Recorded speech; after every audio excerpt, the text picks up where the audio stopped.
Nigeria. And that was the only media that have been consistent speaking against the bad government and for the purpose for reformers. Niger what yo.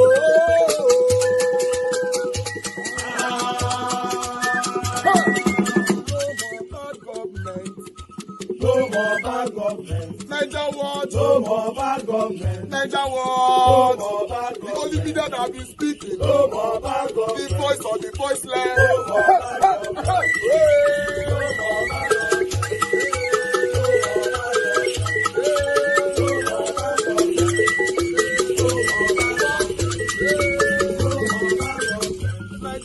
No more bad government. For the poor. No more bad government. Niger what? No more bad government. Niger what be here? No more bad government. No more bad government. No more bad government. In Nigeria. No more bad government. No more bad government. No more bad government. The only media. No more bad government. The number one media in Nigeria. No more bad government. That have been speaking against government. No more bad government. Niger what? No more bad government.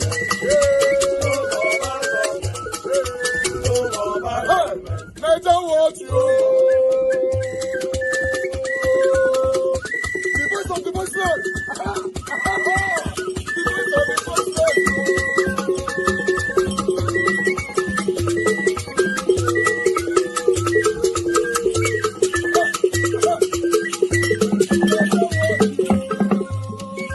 Voice for the voiceless.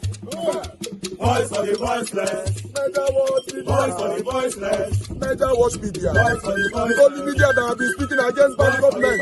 Being consistency since 1944. Voice for the voiceless. Voice for the voiceless. Umuwame. Voice for the voiceless. Umuwame. Voice for the voiceless. Voice for the voiceless. Voice for the voiceless. Voice for the voiceless. Voice for the voiceless. Voice for the voiceless. Niger watch you. We have been seeing all you guys have been doing, and we recommending to everyone in Nigeria, saying that you guys are the number one. Niger what you.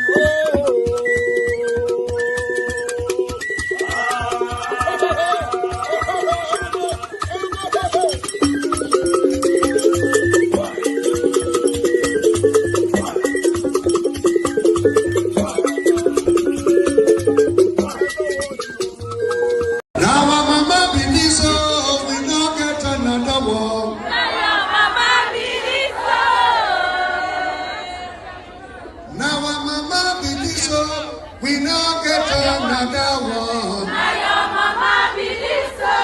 Only me to know. Now your mama believe so. Now our mama believe so. We now get another one. Now your mama believe so. Now our mama believe so. We now get another one. Now your mama believe so. Now our mama believe so. We now get another one. Now your mama believe so. Only me to know. Now your mama believe so. Mama Nigeria. Now your mama believe so. Now our mama believe so. We now get another one. Now your mama believe so. Only me to know. Now your mama believe so. Now our mama believe so. We now get another one. Now your mama believe so. Now our mama believe so. We now get another one. Now your mama believe so. Now our mama believe so. We now get another one. Now your mama believe so. Only me to know. Now your mama believe so. Mama Nigeria.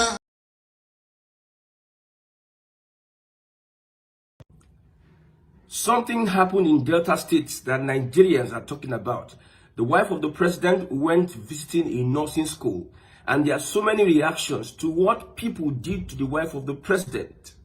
Before I play that video, I want to read his comment. It says you can buy INEC, buy Mahmoud Yakubu, buy the court, buy police, buy army, buy battalions, buy the media, by judiciary, by the election, by the presidency, and so on. But you can never buy the genuine love and loyalty of the people. This should be a lesson if the government is wise enough. Does Tinubu, APC leaders, our current leaders of today, does Tinubu, the wife, and every other governor, do they have street credibility? Do they have the love of the people? Would they be able to walk on the streets and the people will applaud them? Why is it that if a government official goes to a neutral event that is not politically sponsored, not like a campaign or where they have their supporters to cheer and hail them, why is it that when they go to these events, they always come back disgraced? Look at what the students were responding, reacting to the song.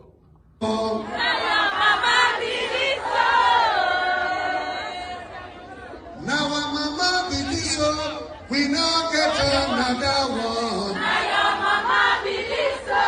Only me to know. Now your mama believe so. Now our mama believe so.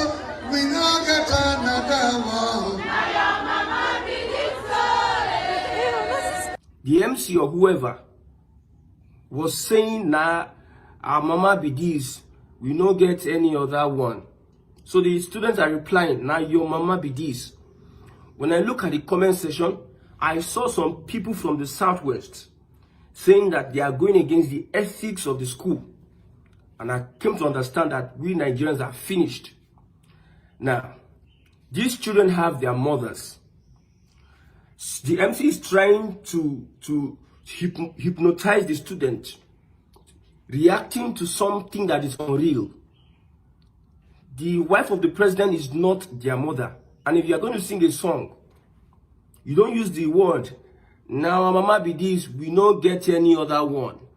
What does this stand for? Don't they have mothers?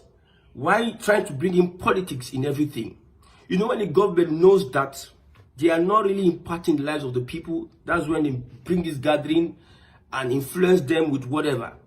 You are trying to force the people to accept something that is unreal.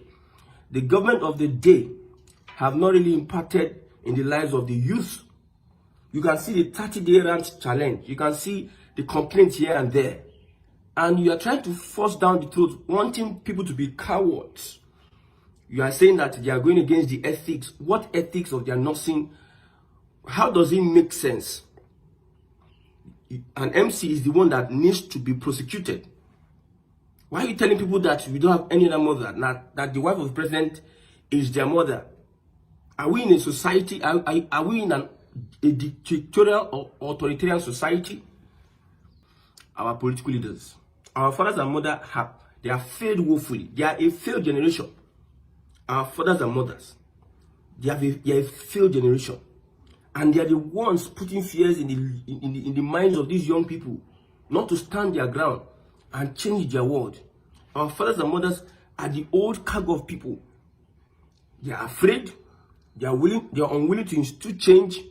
They have been doing something over and over again and it does not yield results, and they resign to faith and they want their children to follow in their footsteps. Our fathers and mothers are the praise singers, they are the ass lickers, they are the people that just accept the government as it is. These are the people that Fela were singing to them day in, day out, suffering and smiling. Almost all the songs Fela was singing was for our fathers and mothers.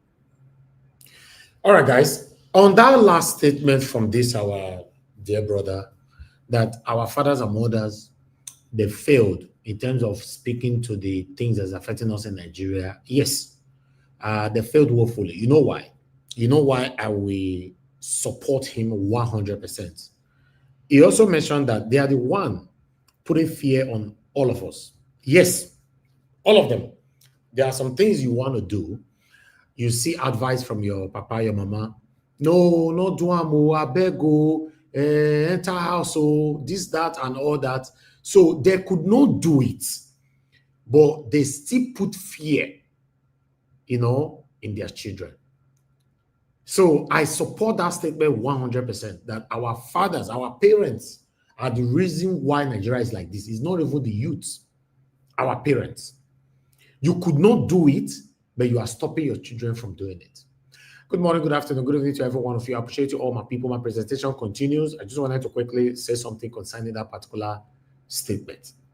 I'd like to appreciate you all. Right, the mother of all Mommy Diaspora, good evening to you, Mommy. Thank you very much for all that you do. I appreciate your time, your love, your prayers, your support, your encouragement to not just your son, but everyone here. Wisdom Lucky, I can see you. Thank you very much. Miracle B, thank you. Rosie Ayosh, thank you, my people. Ade Adobo in the building today. Thank you very much, Beckmark. I can see you. Oyewa, I can see you. Prince Aka, thank you. Good evening to you all. Says more in the building. Good evening to you, my thanks for joining us today. Luciano, thank you, my people. Arinze Chukuma is right there with us. Oluwato, see my brother, I can see you on the comment section. Thank you. Samudi Amel Combs, thank you. Madasu Berry, thank you very much, ma. I can see you. Good evening to you. Seven Girl Mede, thank you very much. Peggy Modi in the building. Good evening to you, my thanks for joining us today, as usual. Arinze Chukuma, thank you once again. Henry Gabriel, my brother, where this is? We don't miss you. Where you did with all that is currently going on right now. You know, say the deputy whip sheep or sheep whip. You know, see what you do, Madam Oby Ezekwesili. We are going to extensively talk on that particular one. Me particularly, I have something to present and I have something to say on that. Yes, I have more people there. Emmanuel Shooks is with us as well. Mone Ferreira, good evening to you, sir. Thanks for joining us today. Then I have Laruanju Adeoso. You are there with us today. Good evening to you. Thank you very much. Oh, yeah, I got a splash out already from Madasu Berry. Thank you very much, ma. I'm very, very grateful for this. Thank you for all that you do. Kisde Ogiraki, I can see you right there. Good evening to you. Madam Rita in the building. Good evening to you, ma. Thanks for joining us today. Ethin, I can see you in the building. Good evening to you. Timmy DB is right there with us. Thank you, my people. Then we have Discussion Channel TV right there with us. Thanks for joining us. Thank you. My wonderful people, now God bless you. I just thought I should quickly acknowledge you all. You know, our presentation continued. For us here in the studio. Senator Nwebonyi, thank you so much to see you for joining us on the program. For the what really happened today, that was unsenatorial, if I could use our undistinguished. How would you shout down a woman? How would you shout down a distinguished member of the society, Dr. Oby Ezekwesili, even at our age? Why? Well, it is an action that brings up a reaction. And you'll hear from me first before you make such a erroneous conclusion. It's erroneous on your own side. Oh. And I'm here to give you erroneous that she's a distinguished person. And I'm a sitting senator. Yeah, I made that. I'm a sitting senator. So I'm wondering. So listen to the action that brought the reaction. What made you do? And that's the question. Today, we appeared before the Senate Committee on Public Petition. Senator Natasha was invited with her witnesses to come and prove allegation of sexual harassment against the Senate President. I was also invited as a witness to the Senate President to also rebut her falsehood, the false claim of hers. So it started when she was asked to be on oath, because she said she was a witness. He said, no, she can't be on oath. She can't take oath. So as a person, I said, okay, I'm willing to be sworn on oath so that I can give my own evidence. I was addressing the presiding officer, the chairman of the committee, and she turned to me and said, will you shut up your mouth? A sitting senator in the Senate, that I should shut up my mouth? That's what aggravated you? Yes. And I said, no, ma. Withdraw that statement. He said, will you shut up your mouth? You're a hooligan. I said, you are the hooligan. For a mother like you, a grandmother of your age, a former minister of the Federal Republic, to tell a sitting senator to shut up his mouth and to add that I'm a hooligan, then you are the hooligan. In fact, I went for her to describe her as in fact, let me not use that word again. No, I respect her as a mother. Yeah, but do you regret the scenario which played out? How can I regret the scenario? I gave it to her. But is that fair? Is it fair for her to address me that way? I mean, you could be offended, but as a man and as a senator, I mean, if you are offended, would you go in the same? As a former minister of the Federal Republic, a grandmother, ask her first. And I'm saying that it is human to err, yes. And without hearing, if she erred, it is a male. Without assuming that, I mean, to whatever allegations or whatever you said, Dr. Oby Ezekwesili said, yes. Because we've not heard from her side. Yes. But I'm saying that even if she offended you, yes. You have come of age too. No, I merely replied to her. But you were emotional. How can I be emotional? She was also emotional. Emotion jumps emotion. But do you regret that kind of thing happening between both of you? This is happening on national television. It's unfortunate that a mother, a grandmother, a person of her standard can be so moved by emotion to call a sitting senator a hooligan, and that she shut up my mouth. When I was asking for clarification from a presiding officer, I was not addressing her. I was talking to the Senate Chairman Committee on Ethics. So I have no business with her. If she apologizes to you, would you also? Of course I will. I'm a Christian, and this is a Lenten period. But you cannot insult me. You cannot abuse me, and you ask me to keep quiet. Why is this Senator Natasha Akpabio's matter emotional? Why we should ask them. These are people that have been clamoring that they were not given opportunity to prove their case. The opportunity came. The petitioner started by saying that the committee is biased and she cannot lead evidence. I said, why can't you lead evidence in your case? You already have an affidavit. Just adopt the affidavit. He said, no, just from one flimsy excuse to the other. Just like Oby Ezekwesili. She says she's a witness. Take oath so that you can tell Nigerians and the whole world all you know about this case. She said no. Senator. They actually came to disrupt the cities. Senator, I'd like to ask you, in all of this, there are feelers as though there is a chauvinistic tendencies going around in the Senate, and that some of you who are men in the Senate do not have the air of patience or to accommodate the feminine voice in the Senate. It doesn't portray the Senate well. That is wrong. Everybody has equal opportunity in the Senate, be you a man or a woman. In fact, in the Senate, there is no woman. We are all equal. Senator Natasha, who alleged also that the Senate president is silencing the voice of the female senators. This is a woman that have moved up to 6 motions. This is a woman that has to her credit 3 bills. The records are there. I can send it to you. The allegations on the day that Senator Natasha Akpabio is talking about, yes, you were present in that house. I was there. You were behind them. I was the closest person to Senator Natasha. In fact, let me give you an account. The husband was between... Let me give you a brief account. On that fateful day, when we landed at Victor International Airport, as God will have it, I drove in the same vehicle, her vehicle, from Victor International Airport to the Senate President's house after attending other series of programs in New York that the SP invited us. We retired to Senate President's house in the same vehicle. When we go to the house of Mr. President, I remember vividly, she was complaining of her shoe paining her. She stayed back with the husband. I went up to meet the Senate President with other senators. Senator Stengu was there, Senator Dankwambo was there, Senator Sam Obedo said over 20 senators were there. The man took us around his garden and gave us a dinner. When it was 12 midnight, we all sang birthday song in honor of the Senate President. There was never a time the Senate President held her hand as alleged and made any unholy advances to her. It never happened in that. But you were not, but there were 2 of them. I was there. There are words against the Senate President, but you were not at the moment, in the moment which she was talking about. I was there at that moment. Because she said her husband was right behind them. She was always with her husband. If you watch the video, which I'll make available to you, she was at the right back side with her husband. Would you say that the Senate has been fair? Senator Natasha Akpabio is said not to have been invited. Fair hearing comes to play. She was invited. Was she invited to She was invited. Was she invited? We wrote her a letter. Did you see the letter of invitation that was changed? Of course. And the sitting was brought back and they sat, and on that I don't know about that. I don't know about. I got my own invitation as a witness. Petitioner got her own invitation. I believe she got her own invitation to be there.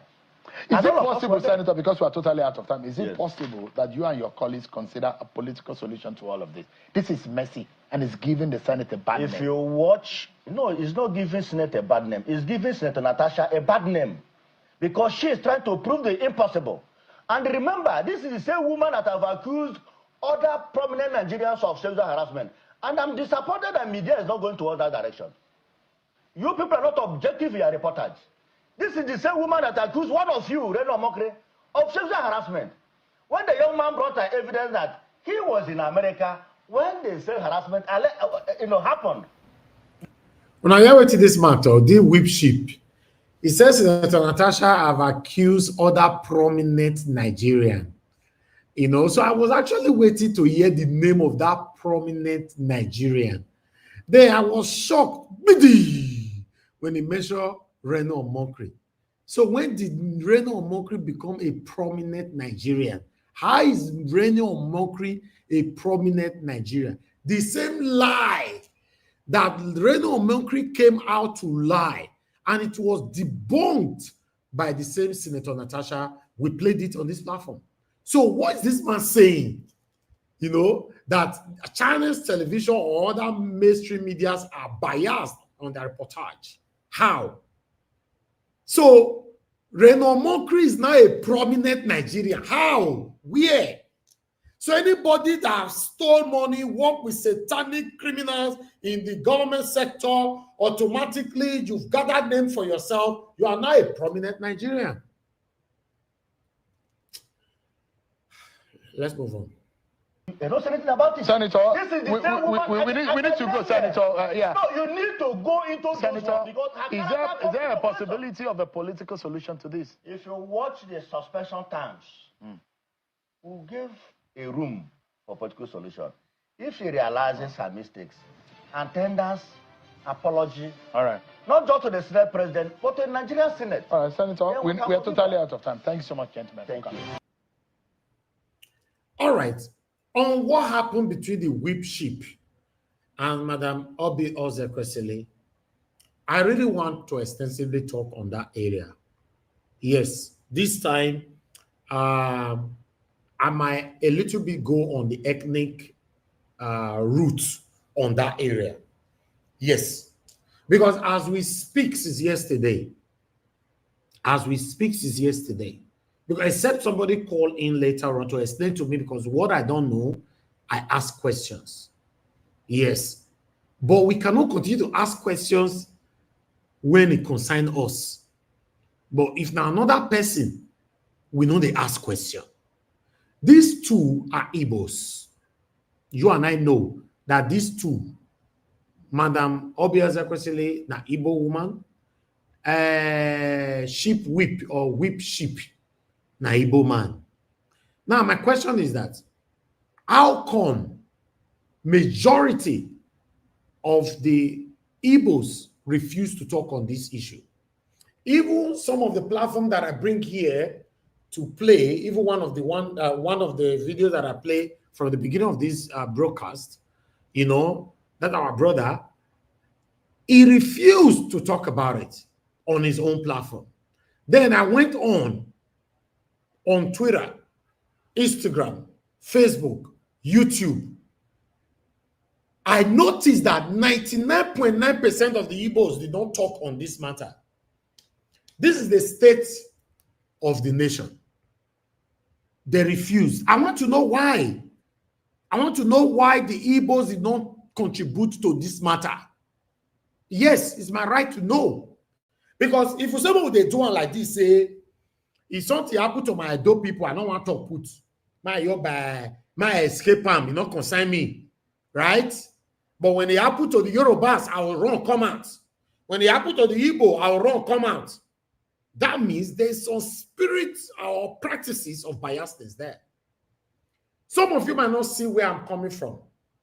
I'm asking, how come the Igbos sidelined their voices out of these two? For me, it's one of the biggest breaking news or topic I've seen. Insulting a prominent woman like Oby Ezekwesili like this on the public space. But why is it that because two of them are Igbos, a lot of Igbos did not contribute to this matter? My admins, now no say this satanic set of people, some of them don't like when you talk truth. In case you see anyone for comment section, block them on earth and the heaven.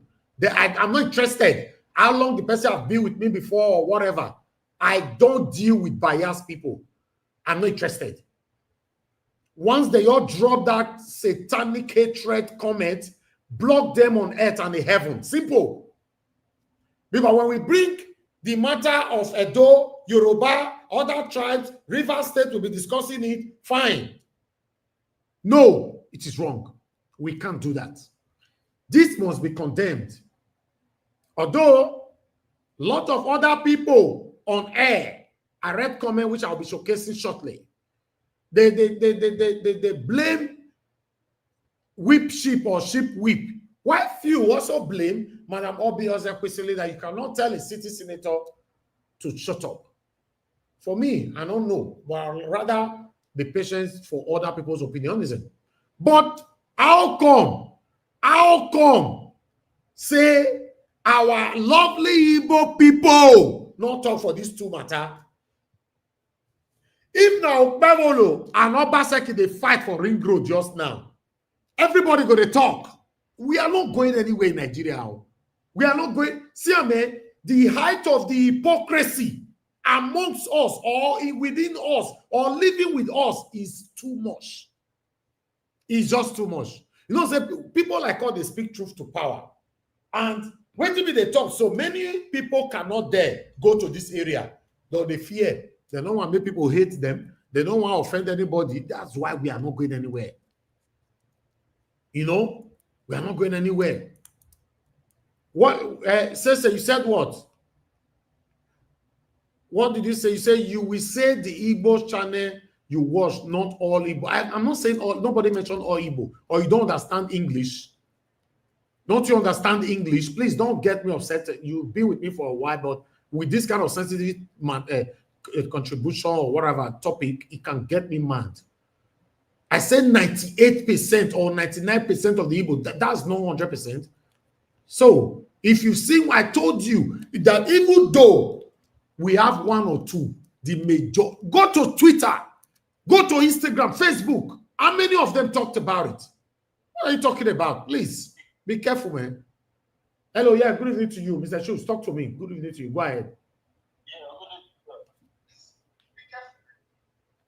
Can you talk off your TV, sir? Just go ahead and talk. Okay,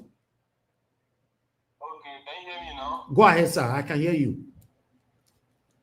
Yeah. Good evening, Nigeria Watch, and good evening, everyone. I do a salute to you all. Nigeria Watch. The truth is that for me in person, why I choose not to comment anything about the issue between Oby and the Chibwe because Nwebonyi is because for me, I think they are not representing us well. So as it stands so now, for me, any of the politicians from the Igbo race that decide to fight each other, I will not come out because they are not representing us well. They are only fighting for their. Yeah, Mr. Schultz, it doesn't. It no matter if you they put man for Tinubu matter, if they put man for Atiku matter, then why can't you put? Even though they are not representing you, is it not the opportunity for you to put your mouth to talk about it properly, to come here and disgrace both of them? Yes. For me, I'm talking for my what Nwebonyi did, the way he spoke to Oby and I would like to Mommy Oby, the way Nwebonyi spoke to her is very, very bad. Very, very wrong. Any angle you look at it, Madam Oby and this whip sheep or sheep whip, are they mates? They be mates? From all angles. The fact that they are not age mates, the fact that she's a woman, a mother, a grandmother. In fact, she has even contested for the presidency. He's supposed to have, given her the respect that is due for her. As I am, my mother can shout on me. I will not react. Someone that is But Mr. Schultz, you said the reason why you don't want to talk for this matter because the two of all these Igbo people, they are not representing us well. But do you know the name Madam Oby Ezekwesili don't make? Not just in Nigeria, but not even Africa, all over the world. Do you even know? Tell me the area Madam Oby Ezekwesili don't fail us for Nigeria? Tell me one. Mr. Niger Watch, Madam Oby has tried. She has tried. And why do you categorize that with satanism? It's not enough for that region. It's not enough for that region. The insecurity going on in Nigeria in the southeast. At least I'm expecting her and the very many Igbos to come out and address the issue. Then we know development without security. All right. So let them. Mr. Shooks, find your way to the panel. Find your way to the panel. Thank you, sir. Mr. Elvis, give me 30 seconds. Okay, go ahead. Quickly. My presentation continues. What you start right now, you see some of them in conversation that will start coming now. You say your assessment is wrong. Let them come to the panel to speak, not by going to conversation. Let them come into the panel and speak their own. Like your assessment is wrong. Like they're making comment there. Let them come to the panel to speak. Thank you. Anyway, it's a sensitive matter. I don't want to look like I'm. Niger Watch. Yes, sir. Not deviate to continue because I will help you out to continue. Okay. Thank you, my brother. Thank you. I don't want it to look like I'm biased, that I'm supporting Madam Oby over this satanic whip sheep or sheep whip. Yes. But regardless of how it appears, we should be straightforward over our deliveries. How come many people are isolating themselves? Let me take this call, sir. Good evening to you, sir. Please talk to us. Hello, sir. I can hear you. Please talk to us, sir. Yeah. Thank you, sir.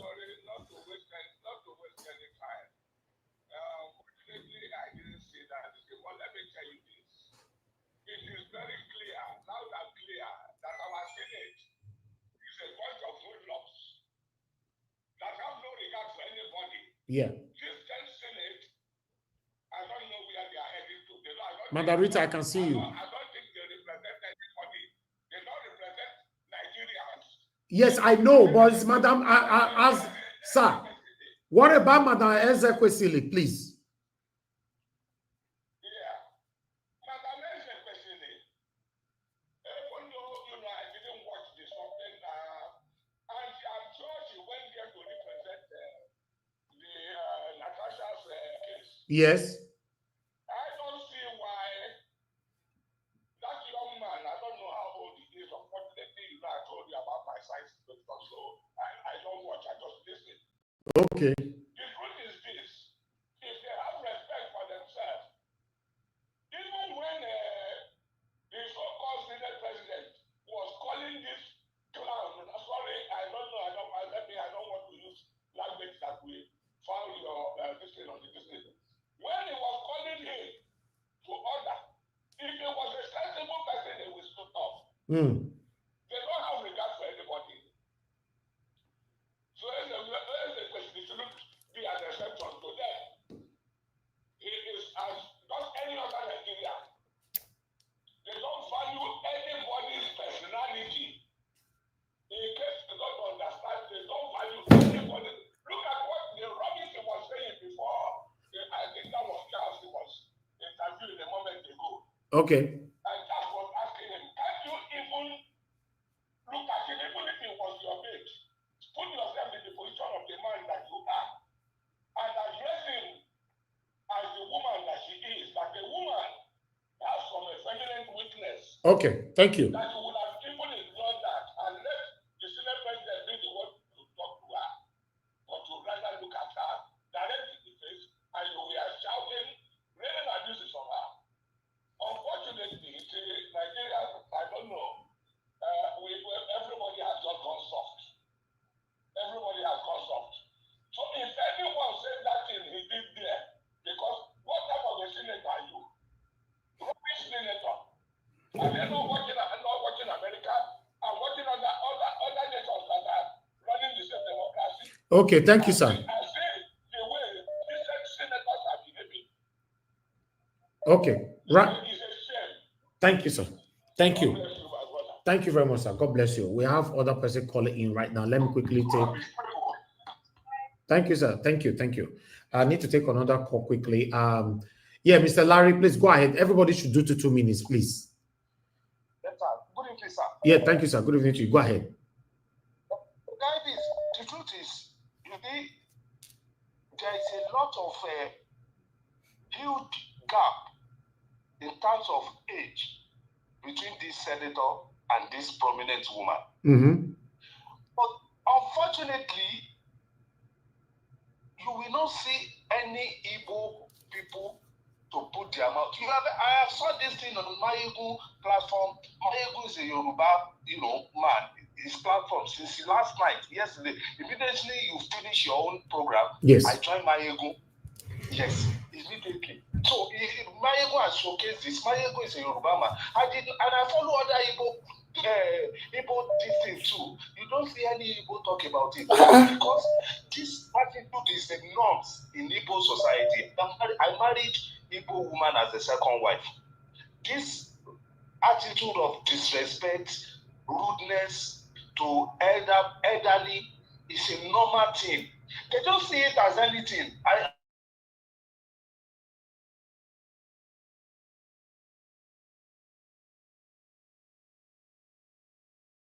Voice in our country. So anybody that needs to fight for her don't need to be. What I am saying is that when you said we are not saying any people, to talk about it, they are not to talk about it because they don't see anything wrong in that display of shame. Okay. Yeah. Okay. That is what I am. It's a norms in their society, in Igbo culture. That's the way a typical Igbo man, Igbo woman, Igbo parents with their children, with the family life, a typical Igbo settings. That is how they were brought up. I married Igbo woman. I am currently married to an Igbo woman, so I understand what I'm talking about. Okay. Thank you, sir. Thank you very much. Yes, thank you, sir. Thank you. Let me take another call. Yeah, good evening to you. Your name? Hello. Off your TV, please. Your name and where you're calling from. Okay, this is John. I'm calling from Maiduguri.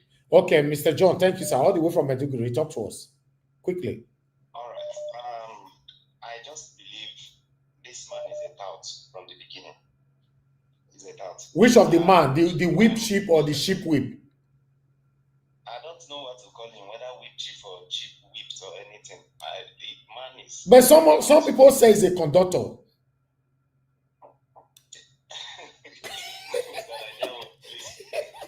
See, the truth is that someone that lacks home upbringing would always continue to display his or her character.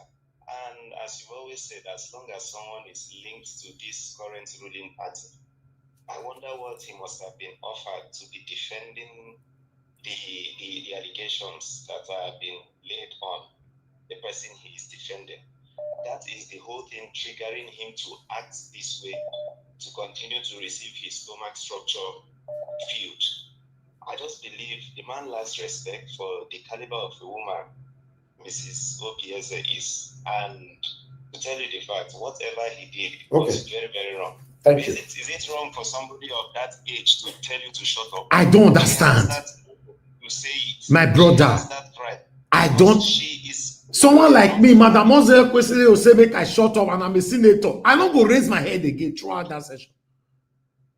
In fact, as a man that he is, men are known to handle such kind of pressures. When you hear something like that, you even have to calm down to assess the whole situation, and the way you would even respond will show how sensible you are. But in this very aspect, he has really displayed how empty.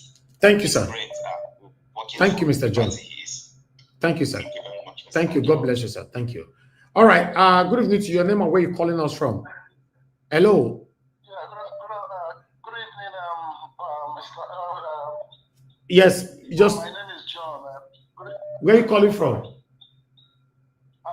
I'm calling from Dallas, Texas. Go ahead, sir. You have 2 minutes, quickly. All right, sir. Three things that I'm going to take away from here. Yeah, three things that I'm going to take away from here. Number one, is the business of the Senate is about transactional. You see, that man abusing Ezekwesili, he is in both off, you know. The both of them already That's the truth. Number two, I am disappointed with the women folk in Nigeria, even all over the world. By now, they should have stood up for Oby Ezekwesili. Me, I don't understand. In Nigeria today, they should have stood up for that woman. I know Oby Ezekwesili. She's a respectable woman. She's respected, not over Nigeria, even all over the world. Exactly. You understand? And nobody stood for that. Nobody stood for her up to today. It's even Nigeria Watch here that you standing for Oby Ezekwesili, which is too bad. So, and finally, I'm an Igbo man from Anambra State. You see, I must say the fact and the truth. We Igbos, we do not respect people. We don't respect people. Oh. I'm a man of I respect people. Personally, I respect people a lot. That woman will talk to me, I will be quiet. I may go to her later and say, Mama or Mommy, this is what you said, I don't like it. You understand? As a sign of respect. But I'm telling you the truth, Mr. Elvis, Sir Elvis, the Igbos, I am an Igbo man. I'll say it today. Let them come up for me. We don't have respect. And we have to change this attitude. Finally, let me give kudos to every one of you in that studio. Thank you. You especially, and every other person. Thank you, sir. God bless you, sir. Thank you. Okay, a lot of people are calling in, but I can't take all calls right now. My presentation is still ongoing. That make me not the talk for the middle of my presentation. If not, that presentation we cannot finish it anymore. Mr. Ivis, you're quick, because what did they hurt me, yo? Hold on. All right, thank you very much, Madam Patience. Thanks for calling in, man. Talk to us. Hello, ma. Good evening, ma. We can hear you. Go ahead. Good evening to you. Yeah. 2 minutes. Good evening, everyone. I just want to put a voice to this Ezekwesili. You see this woman? She's the number 2 most respected woman in Nigeria. Not just in Nigeria. Africa. Exactly. You know, apart from the one, the head of a trade union organization, what's her name again? Iwala. Yeah. Ngozi Okonjo-Iweala. Yes. I watched the clip. It just showed how, permit me to use this word, disgusting. No decorum, no respect. No respect. Even when they were trying to shut down. Look at the animalistic behavior. Somebody that should be stoned. They should stone him from that Senate there. They were trying to shut down his mic. He continued fighting those people trying to shut it down. I have never witnessed. You know, I'm so happy about this. It shows the ill in our society because those who are representing us shows how bad the country is. Nigeria is corrupt. They don't care about any other person. It's just me. Look at the way he was insulting this woman of high repute. Look at what he was saying. How can a national house of assembly be even like a doubt, like that will? Well, I'm not surprised. Thank you. They said once the head is corrupt, every other body is corrupt. Exactly. So that's just it. I just want to put my voice to that. Thank you, ma. God bless you. Thank you, ma. Yeah. All right, call us. I beg. We're gonna hold on first. We're gonna hold on first. I don't know why I don't remove my number from the screen. Everyone, please just hold on. Let's quickly move on. My presentation is not over yet. Bless all this presentation now to just can't forget everything like this. So, we're good though, for forgetting like this. But meanwhile, let me quickly take people's reactions to this. Please, everybody, stay mute for now. Now, this person wrote, which is the what I use on my thumbnail. He wrote, if not for Nigeria politics constantly putting talks in political seats, this Upper Iweka boss conductor cannot sit at a table with Aunty Oby Ezekwesili anywhere in the global world. Then people reacted. Then this one, Wisdom said, that explains why she had to tell him to shut up. Question. Then I have other person here, Aredo Obamedo, said, if this was from another tribe in this country, Igbo people would have tagged and insulted his entire tribe because of his behavior. But because he's an Igbo man now, they are quiet and few of them are trying to constructively criticize him. Some are even defending him. Somebody that should be stoned. Anyway, let's move on. Mezie Abia said, I recall those days public officials and leaders were known for their outstanding intelligence and unique wisdom, not anymore. Today, semi-illiterate who should ordinarily be loading buses in the motor park have taken over government positions in Nigeria. Political leaders who are easily recognized for their sound judgment, quality thought, and wise decisions are on relegation in the Nigerian leadership space. Semi-illiterate who have no business with maintaining decorum now have the stage. Sadly, they can't give beyond what they have. While I have other person reacting here, Jariononit said, let's always try to balance these things and leave sentiment aside. Who is Ezekwesili to tell a sitting senator of the Federal Republic of Nigeria to shut up his mouth because he was asking to be sworn an oath? You can't be rude to someone and expect to be respected. Just imagine. Anyway, we are balancing all our responses here. Yeah, Dot said, Obi caused this mess, to be fair. She never had respectful dialogue. Even telling your grown-up son can result in a bad conversation. You can't be ugly physically and also in behavior. Just imagine.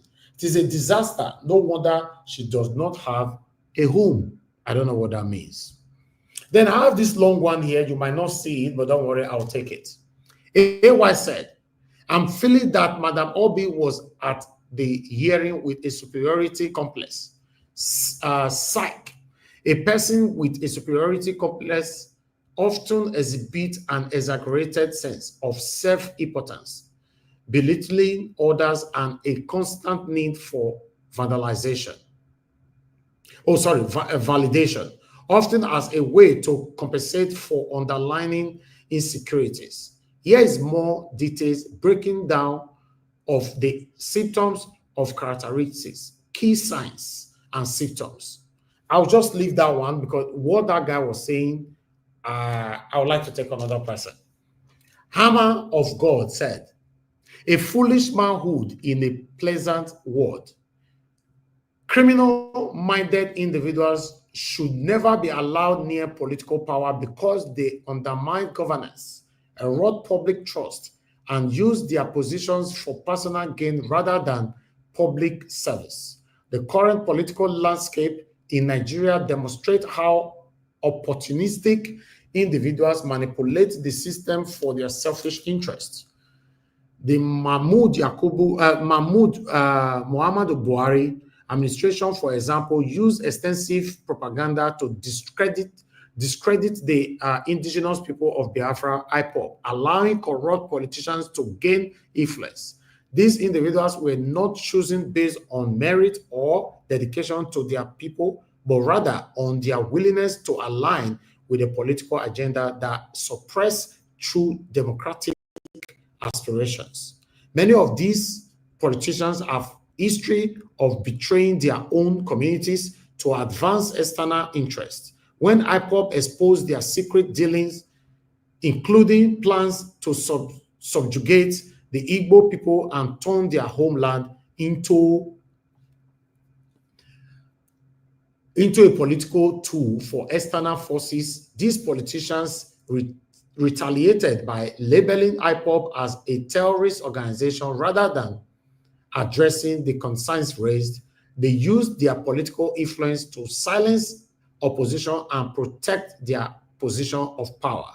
This clearly demonstrates why individuals with corrupt and self-serving motives should never be entrusted with political authority.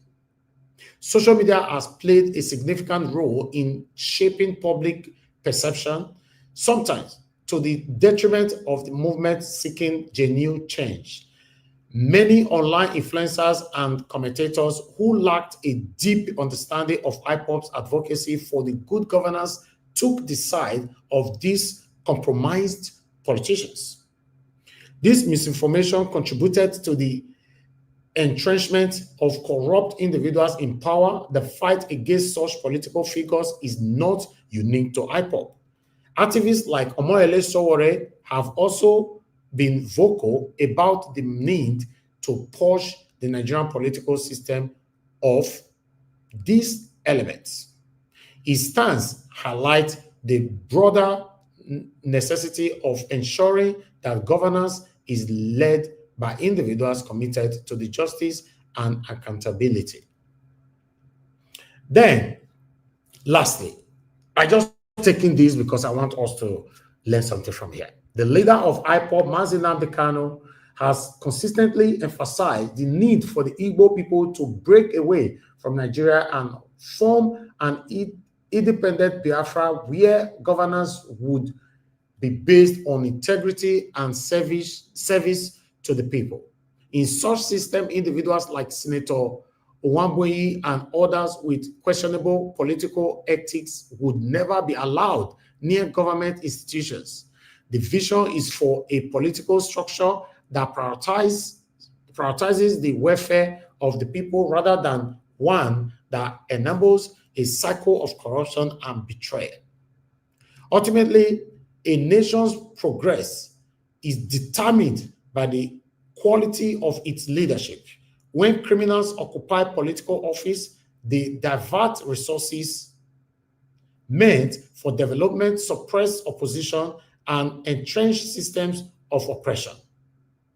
This is why it is imperative to remain vigilant and ensure that governance is reserved for individuals with integrity, competence, and a genuine commitment to the people's well-being. Political power should be wielded by those who seek to uplift society, not by those who exploit it for personal gain. Hamas post. See, when I read this post earlier on, I was carried away. So I thought I should bring it here so that we all, maybe you will understand. Because if you check our political space today, a lot of people that are ruling us today, they don't supposed to be there. Let's be honest ourselves. They shouldn't be there. They shouldn't even be close at all. But unfortunately, now we find ourselves. It's very, very sad. I'd like us to listen to this one quickly. Set up a committee. Senate set up a committee to investigate sexual harassment on a woman. Women now came with men on the table to deliberate and talk about this sexual harassment. One of the men that was there, that's supposed to be part of the committee, still abuse, disrespect, and put down another woman. As it is, our Senate is already bad. It's men's only. When you have 109 and 105 men, 4 women, 1 suspended, remaining 3. That's a problem already. You have taken them out of the equation. Now, Senate setting up a committee to look into a sexual harassment. You still disrespect another ex-minister in the committee. This is our Senate. Oh, Batorogunwa, they no send any woman.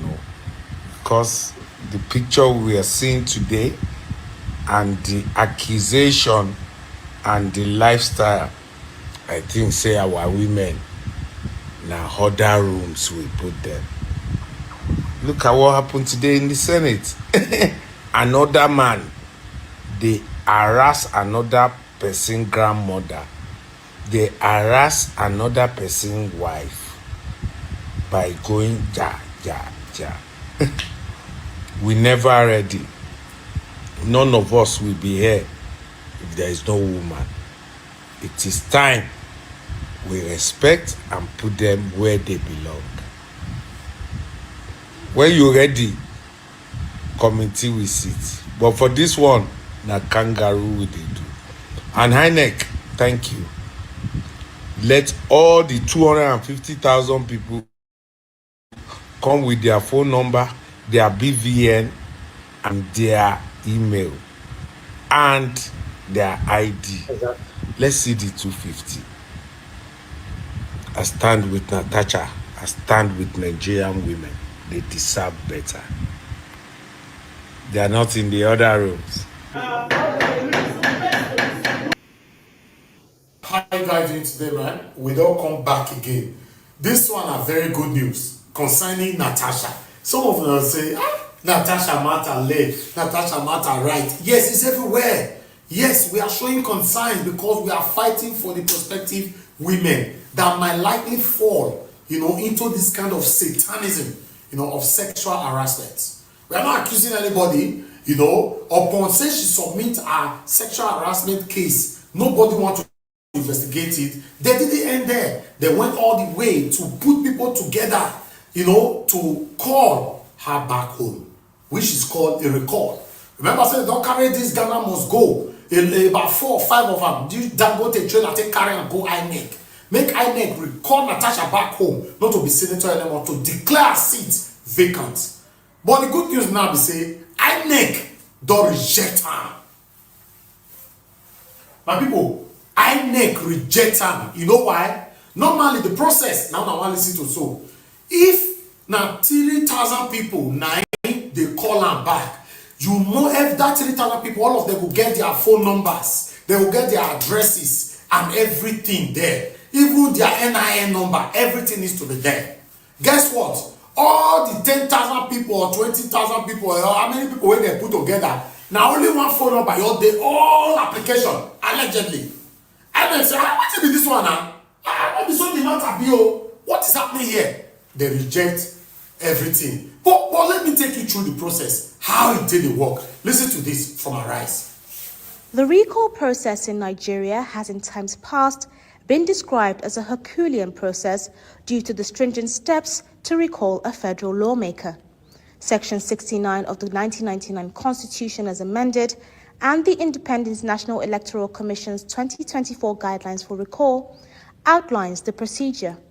The recall process begins when over 50% of registered voters in the senator's constituency sign a petition which must have clear contact information for all petitioners, including their addresses, multiple phone numbers, and email addresses. The petitioners must also submit a certified true copy of the total number of registered voters in the constituency to ensure the authenticity of the signatures. When the petition is submitted, INEC cross-checks the petition to confirm the authenticity of the signatures. If successful, a verification exercise is conducted at polling units where only the signatories to the petition confirm their intent. If the verification passes, a referendum is scheduled within 90 days, allowing all registered voters in the constituency to vote either yes or no to the recall. For the recall to succeed, more than 50% of registered voters must vote yes. If this threshold is met, INEC will then issue a certificate of recall to the Senate President, who is then legally required to declare the senator's seat vacant, triggering a by-election. In the case of Senator Natasha Akpabio's recall petition, INEC has noted key issues.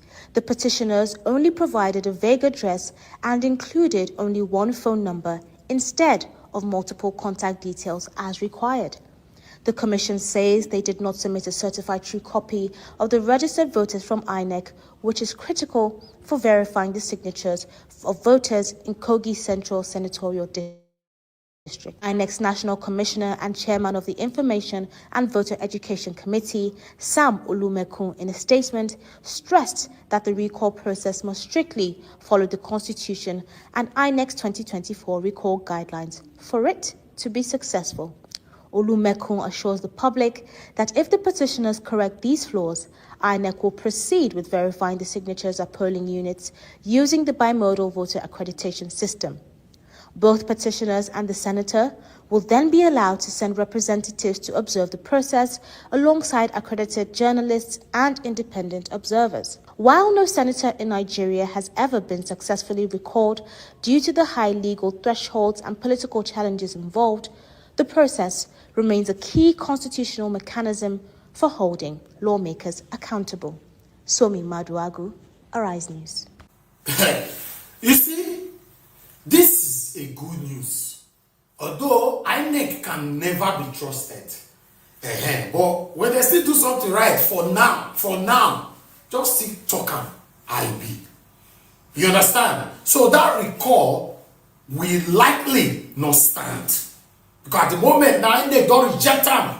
May they go put phone number for all of them. Most see how they want to go gather 10,000 phone numbers, different phone numbers, register to the same people, the same names, where he signed that satanic recall. What do I know? Now our duty to carry upon give you now as we take here. Leave your own opinion on the comment section. Let me read it and let's take it from there. Join us every day, 7 p.m. on Naija Watch Media. Let's talk about the things that's affecting us every day. We are here. We are here 7 p.m. every day, 365 days in a year. Thank you very much, guys, and I'll see you guys again shortly. Take care and bye. All right, guys, I'll leave my Elvis, part of hold on, sir. correction. Now they change. Yes. They change. I see for news now for INEC platform. They don't get the addresses on numbers for the people. They accept the petition. They don't get that. Check them. Yeah. It cannot. This You part, see, that they are thing bunch. cannot. It cannot stand. It can't stand. Forget So- it. It can't stand. It cannot stand. Oh, guys, You you see- like that. Overnight, they don't get everything. You say what? I'll check. That means say they don't get everything already. The They don't 10,000 get phone no, number. but it will not. They know now. You see, INEC Yakubu was trying to do the right thing. He wanted to do the Yeah. right thing. Between yesterday and today, he has They don't received stop. call from above. Baba Sokwe, Exactly. Baba Sokwe don't enter. Yeah. That is Baba himself. Agbado don't enter into the mix. So that is why the story changed.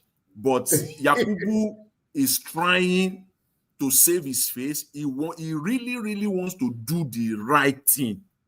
He just wants to do the right thing. But Baba Sokwe don't enter now. So you can Overnight. see what.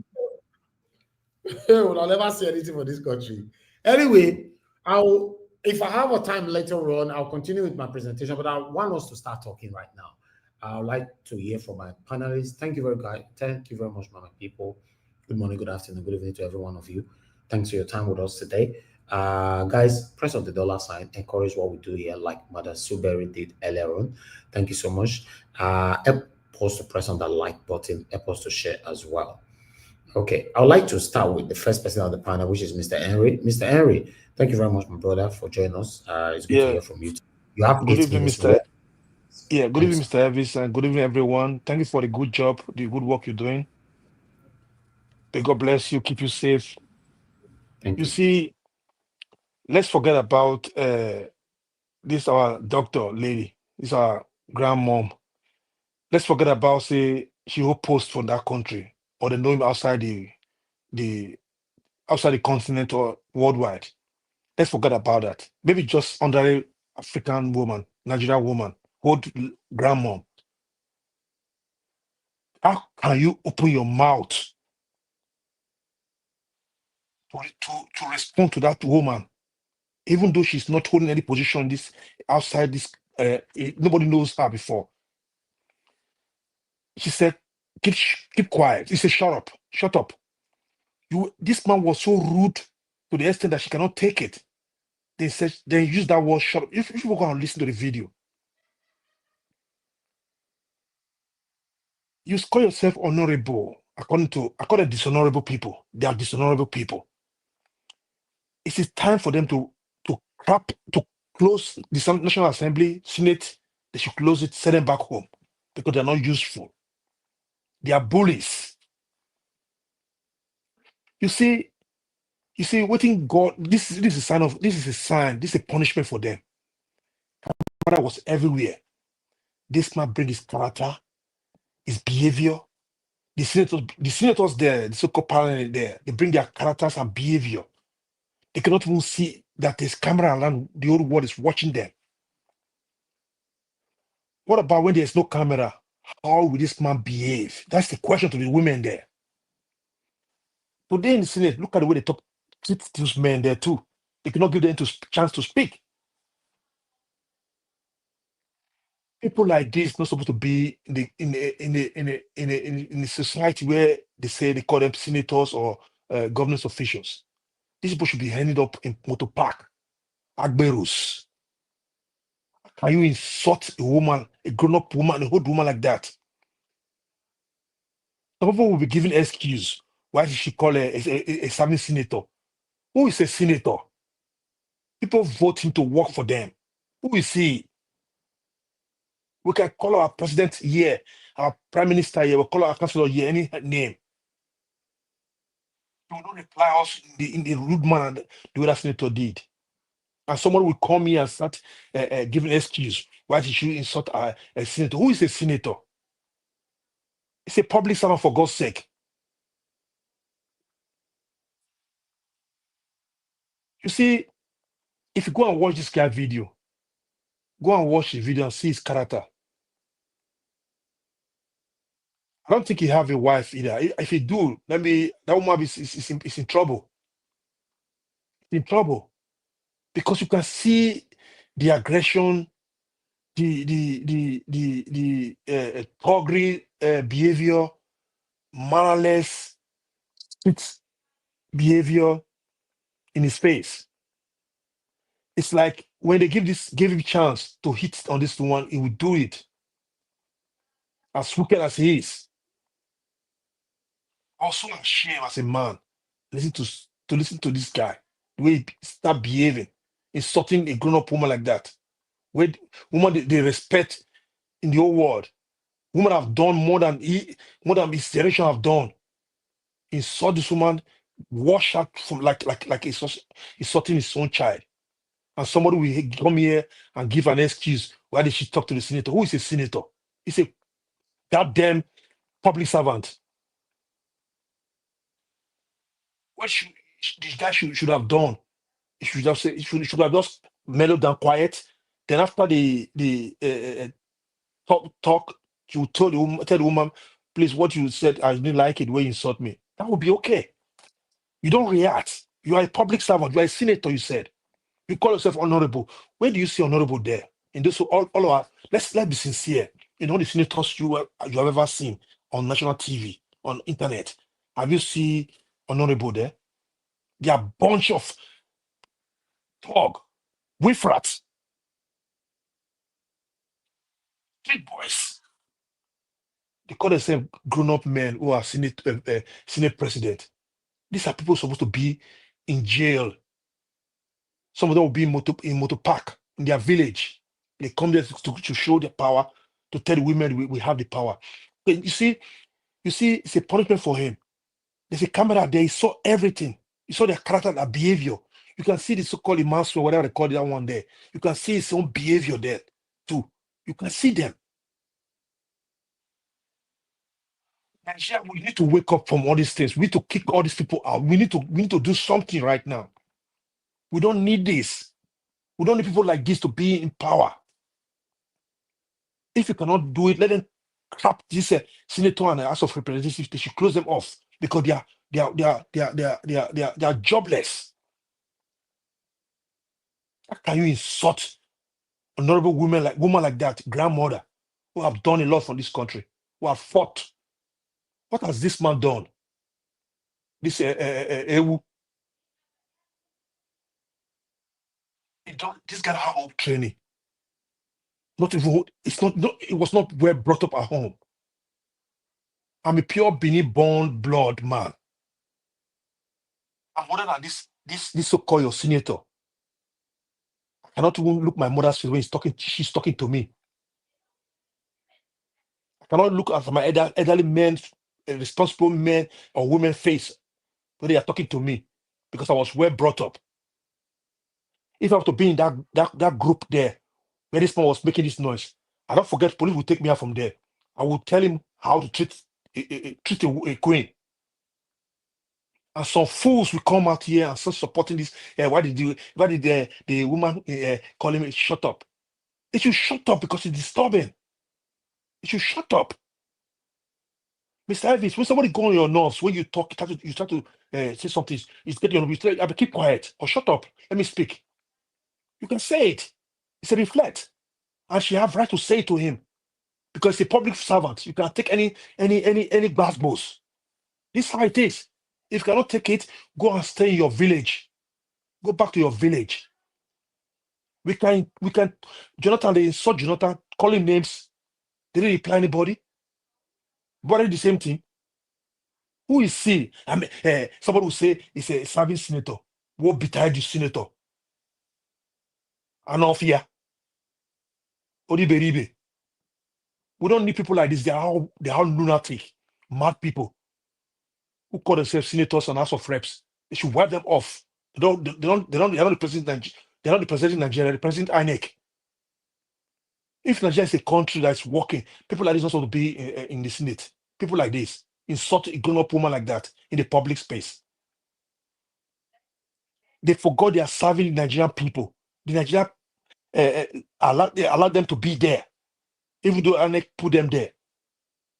They should learn to respect every Nigerian. We have right to speak and call them names, and they will accept it and keep quiet. I was waiting for this because I was looking at the Senate today. I was thinking they're going to talk about this bunch of this character. This was supposed to be suspended. This man, what they did, Senator Natasha didn't do something like this. He didn't do nothing. They gave us 6 months. Look at what this guy did. Nobody talk about it. They did not suspend him. People like this supposed to be wiped out from the Senate. It's a disgrace. I got what they call him the party. They should call him back. Okay. Thank you. Thank you very much. I appreciate you. I have a very congestive broadcast right now. Please, Niger Watch. Please, Niger Watch. Niger Watch. 1 moment, please. Somebody's on the phone. Okay. Mr. Ferrara, thanks sir, for calling in. Good evening to you. Talk to us, sir. Go ahead. Good evening to you, sir. Yes, thank you. God bless you, Mr. Elvis. God bless Money Diaspora. You guys are doing a great job. You see, the issue we are addressing today on this senator insulting the former minister, because it boils down to only one point, Mr. Elvis, the mentality of Nigerians regarding who is the highest office, who is at the top and who is at the bottom. The highest office of the land is the office of the citizen, of the people. They, the senators, they work for us. But Nigerians don't. You are muted, sir. Ferrara, you are muted. Okay, we need to go. You just muted yourself. Unfortunately, we now rush at your day, so I got to see him quickly. You have 10 seconds because I have something to present. It's even, I want to plead. I know it's not yet my turn because I'm hurrying up to somewhere, and I don't know whether I will meet you when I come back. Because please, I'm just want to plead. You cannot be submission now. I know that's what I said. Let me go before Black Panther. Rita, Madam Rita, please, if they can allow me. Go ahead. My doctor. Okay, I'll come back to you. They say that we allow it, sir. It's okay. Let me present this. I'll come back to you, sir. Thank you. Please mute yourself. Thank you. All right. According to what you guys were saying just now, concerning the INEC, I just confirmed it. I have the document here, and our brother have already talked about it a few seconds ago, Mr. Common Sense. So let's rather just listen to him. Commission has now officially commenced the proceedings for the recall of Senator Natasha Akpabio Ezekwesili. In an INEC press statement in the public at the moment, they said that consequent or as a follow-up to the letter that the statement they issued yesterday, where they said they halted the proceedings for the recall because a few things were not right. They are not saying that what was not right were the names and signatures, house address, email address of the petitioners, so to speak, and they have received that right now, and they'll move on. Of course, you were not expecting anything different. It's not surprising. A lot of us knew what's in the offering. Whether these petitions go through or not, there's one very important statement that the Nigerian political class wants to make, and that is to instill fear on the minds of the people that want to stand against them. Unfortunately, and I'll say this, I've had to take a closer look into Senator Natasha Akpabio, and I've had to fall in love with our works for our people. I've seen a lot of videos that detail that. You will even recall that the petitioners didn't mention that she wasn't representing the people well, or that she was failing in providing dividends of democracy as constituency project for our people. They hanged on the fact that she's been suspended, and all of this were scripted. However, this is my humble submission, and I'm saying this to Nigerians who are in politics, who thinks that keeping quiet for 99 times would help their cause. I'm seeing a lot of us. The mistake that some of us are making is to think that this set of politicians that are currently that have captured this country have some level of respect or limits they can go. There's none. There's no limitation to what they can go. So whether you keep quiet for 99 times. So it was Senator, I think Aberibe, I think that's his name, that worked out because he was suggesting, or he moved the motion that Professor Henry Wosu, the former chairman of National Electoral Commission, of course in the very famous June 12, 1993 election, should be immortalized. All right, before we start talking, I want us to quickly listen to this man here. Again, the whip ship. Of sexual harassment. Accused Reno Omokri of sexual harassment during the time of Goodluck Jonathan as president, when the young man was already in US attending to national issue. But of unlucky to her, she didn't know that this young man was outside the country. Upon the slightest provocation, she will come up with allegation of sexual harassment. And I don't know what is wrong with this lady. Does she think that she's the most beautiful woman on earth? Or is it because she's had chocolate color? In my own assessment, she's not among the beautiful women in Nigeria.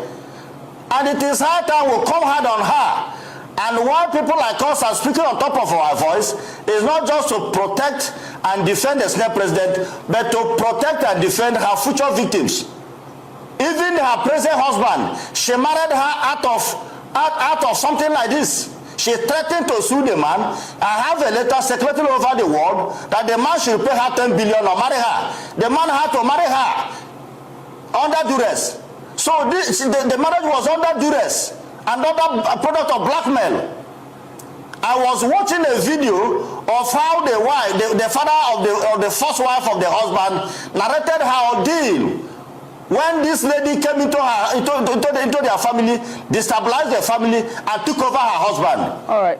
And without going into her character, I asked Senator Natasha how many husbands has she had in her life at the age of 47 or 45. Okay, what I've learned from this whole thing is that this sheep whip was placed.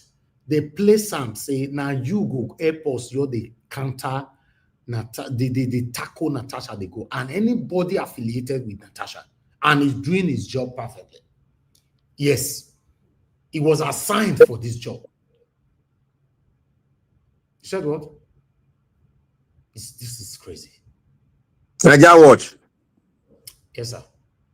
You see what that man is doing there is trying to damage Natasha's image in the public so that the public will turn around against her, and thereby making that recall strong on the Senate floor on with INEC, because already that recall is already flawed.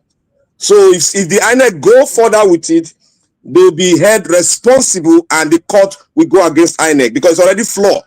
When you have a problem with the names and they brought the first list and it is all with one phone number, it's already that very document is already criminated. It's a criminal document already. Okay, we'll come back to that. Thank you very much. Because of time, let's move on. Sir Louis, you're also calling that you have a place running to, that you are next. You are not next, Sir Louis. You know, after Mr. Henry, it should be Black Panther, then Madam Rita, before Sir Louis, then give us a mandate. So you have two people ahead of you, but Oga already begged to take spot first. Then I might also ask the rest when the Oga finish, if they will prioritize you to quickly speak. I have a couple of people in the backstage. Please, you have to bear with us. We have a full screen right now. I have Mr. Odoa in the backstage, Oga Ferreira on the backstage. Then I have Kingsley on the backstage. So please, you guys, I will swap that when I'll swap you in when it reach that time. Oga CM, quickly go ahead, sir. You have 8 minutes and your time starts already. Okay. Okay. Thank you, Niger Watch, and most importantly, I thank those that yielded their position to me because of the urgency of what I want to say, and then where I will be hurrying to. I know if I should wait for my turn or whatever, or if I should go and come back, I may not meet you. Now, to the issue of the day, all protocols duly observed. I thank everybody. When Henry was speaking here, I didn't hear Henry say, please shut up, Black Panther, or please shut up, Madam Rita, or please shut up, Sir Lewis, or please shut up, give us a mandate, or please shut up, Jonathan, or please shut up, Abdul Malik, or please shut up, Ifi. Jonathan never said anything like that. He was just flowing. In other words, you don't tell somebody to shut up until the person interjects you. This is pure common sense. If you look at the way we all be sat, there is a man, a senior advocate of Nigeria, Mondo Bani, sitting between him and this criminal that said all this type of nonsense.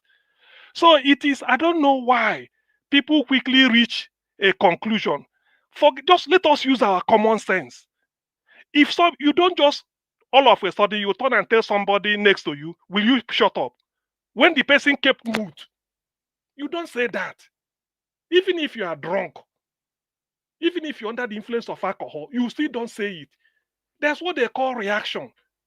What happened was the head of the panel, the committee, was reading out maybe the rules, and then they were sort of telling him that they do not. One man at the end said they do not trust the integrity of the credibility of the panel. Nothing will come out of it.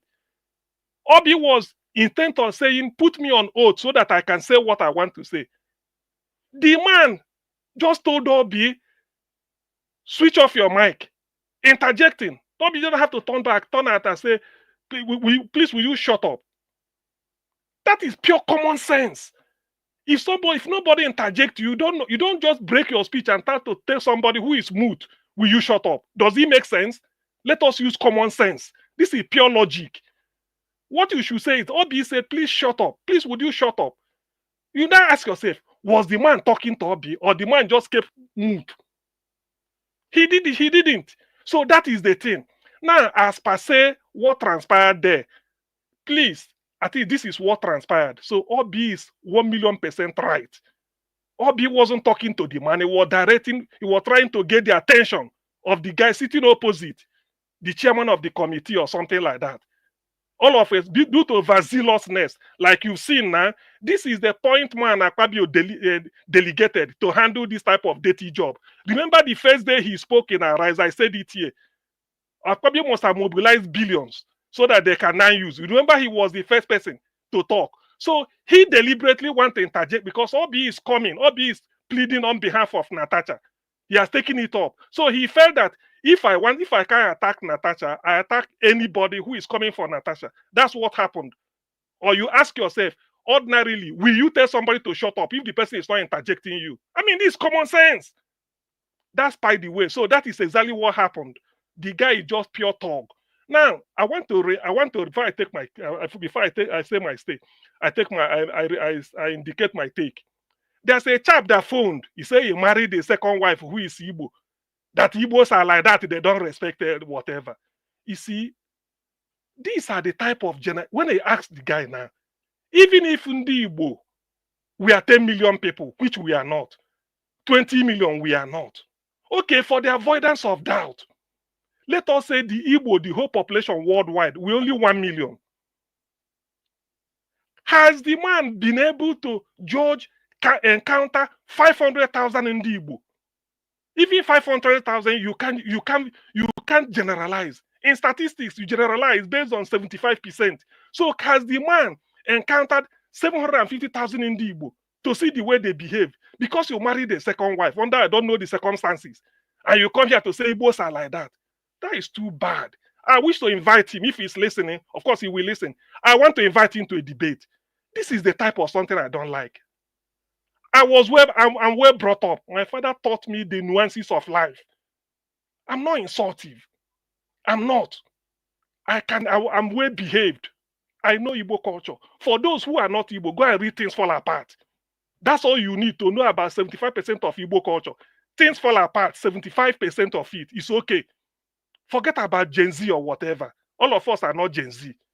So when somebody should come to a program and say, Igbos are like that, I married a second wife who is Igbo, and therefore, you don't know the character of Igbo. More than 70, 80 million people worldwide, you know their character.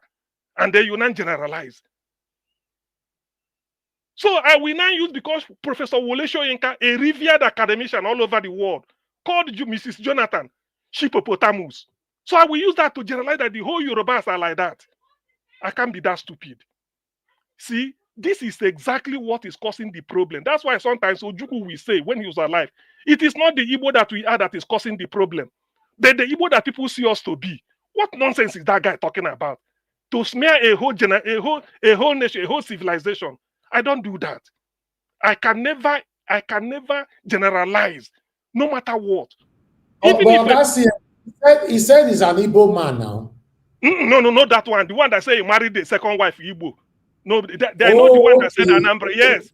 Yeah, and that one I generalized. Mr. Yes. CN, somebody one Igbo guy talk about and say now, say that since most of people know they respected that. So he talk exactly, the one that said I'm Igbo man. Yes. He said, where is he most? Where is the statistics? You do you know? Listen to next time No, listen to what he talk. No, it's true, because he said even if it's a lie. Do you know that somebody has said that we Igbos, if we want to wake our papa for sleep, we go take leg, kick him. And people are portraying this type of nonsense. But the person who mentioned that statement that you just said, is it an Igbo person? Eh, it's not Igbo. He say he married. That's why he say you know them. The one that said this from. Why are you not focusing on the man that called in that says an Igbo man that we don't respect our elders?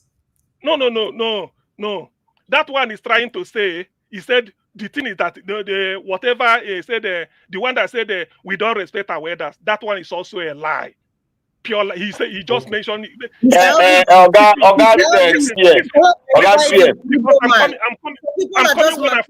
That's not an Igbo man. See, okay, well,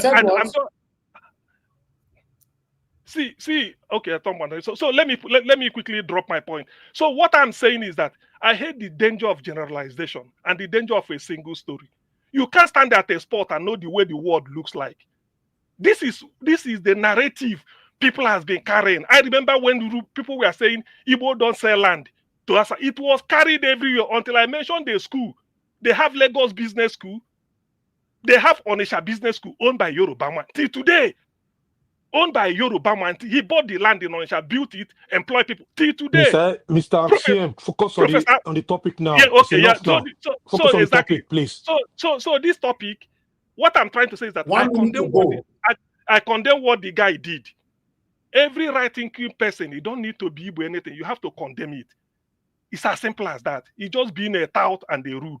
So he just paid to do what he's doing. But I'm so disappointed that somebody will accept money to be doing this type of thing. I don't need to burnish the credentials of Oby Ezekwesili. Oby is a global figure. So that everybody knows that. So for her, for Oby to tell somebody to please, will you shut up? Oby is quite right, because the guy was interjecting and even taking over to tell her, put up your mic. Who is he to talk to Oby like that? So Oby has to react. And for somebody like Oby to say that, that will tell you the temperament. A conductor for that matter, a conductor. So you see, that's what we are saying. But people will now use that type of idiot to come and say Igbos are like this. Niger Watch, more 20 seconds. I remember there's a guy that said African reality. He runs a YouTube like this. He's from Southern Kaduna. There was one headline he cast. He said the Igbos are sort of annoying me, attacking me, are doing all this. When I look at the headline, they started to give details. He said because he said something, Igbos are attacking him. I wrote to him and said, look, I'm not saying that they didn't attack you, but next time just say some. Just say some. You put some. Even if they're 100, put some. Even if they're 1 million, put some. Because Ndi Igbo, I gave you an example. I said, is JJ Okocha attacking you? Is Dr. Philip Emeagwali attacking you? So I named a lot of Igbo people. So he replied me and said, he's sorry. Thank you very much. Thank you, sir. All right. Thank you very much for Mr. Larry for calling back. Please talk to us quickly. Good evening once again, Mr. Elvis. You see, I am trying. Of course, I know I am the one that Mr. CM is referring to. Okay, were you the Igbo man that called earlier on? No. He's the one that is married to 2 wives. People contribute. One, the Yoruba man and the Yoruba man. And another Igbo man calling to purchase that point. So who is a fool? Between myself and Mr. CM. No. We are not here to insult each other, please. You know, okay, sir. I condemn both now, didn't I? Yeah. Yes, because you generalized. No. I condemn both. Please. Oga, please mute yourself, sir. Please. Mr. Larry, can you hear me? Mr. Larry, can you hear me? Hello. Nobody is hearing you. You are yelling. Hello. Mr. Larry, if you are not listening to me, I will hang up. Hello, Mr. Larry. If you are not listening to me, I will hang up the phone, please. I want to say, I've already put it to Mr. CM. I said, how come he is not focusing on the Igbo man that buttressed your statement? Then he now went on, and he responded to that. Thank you. He already responded to it, so there's no need to quarrel. And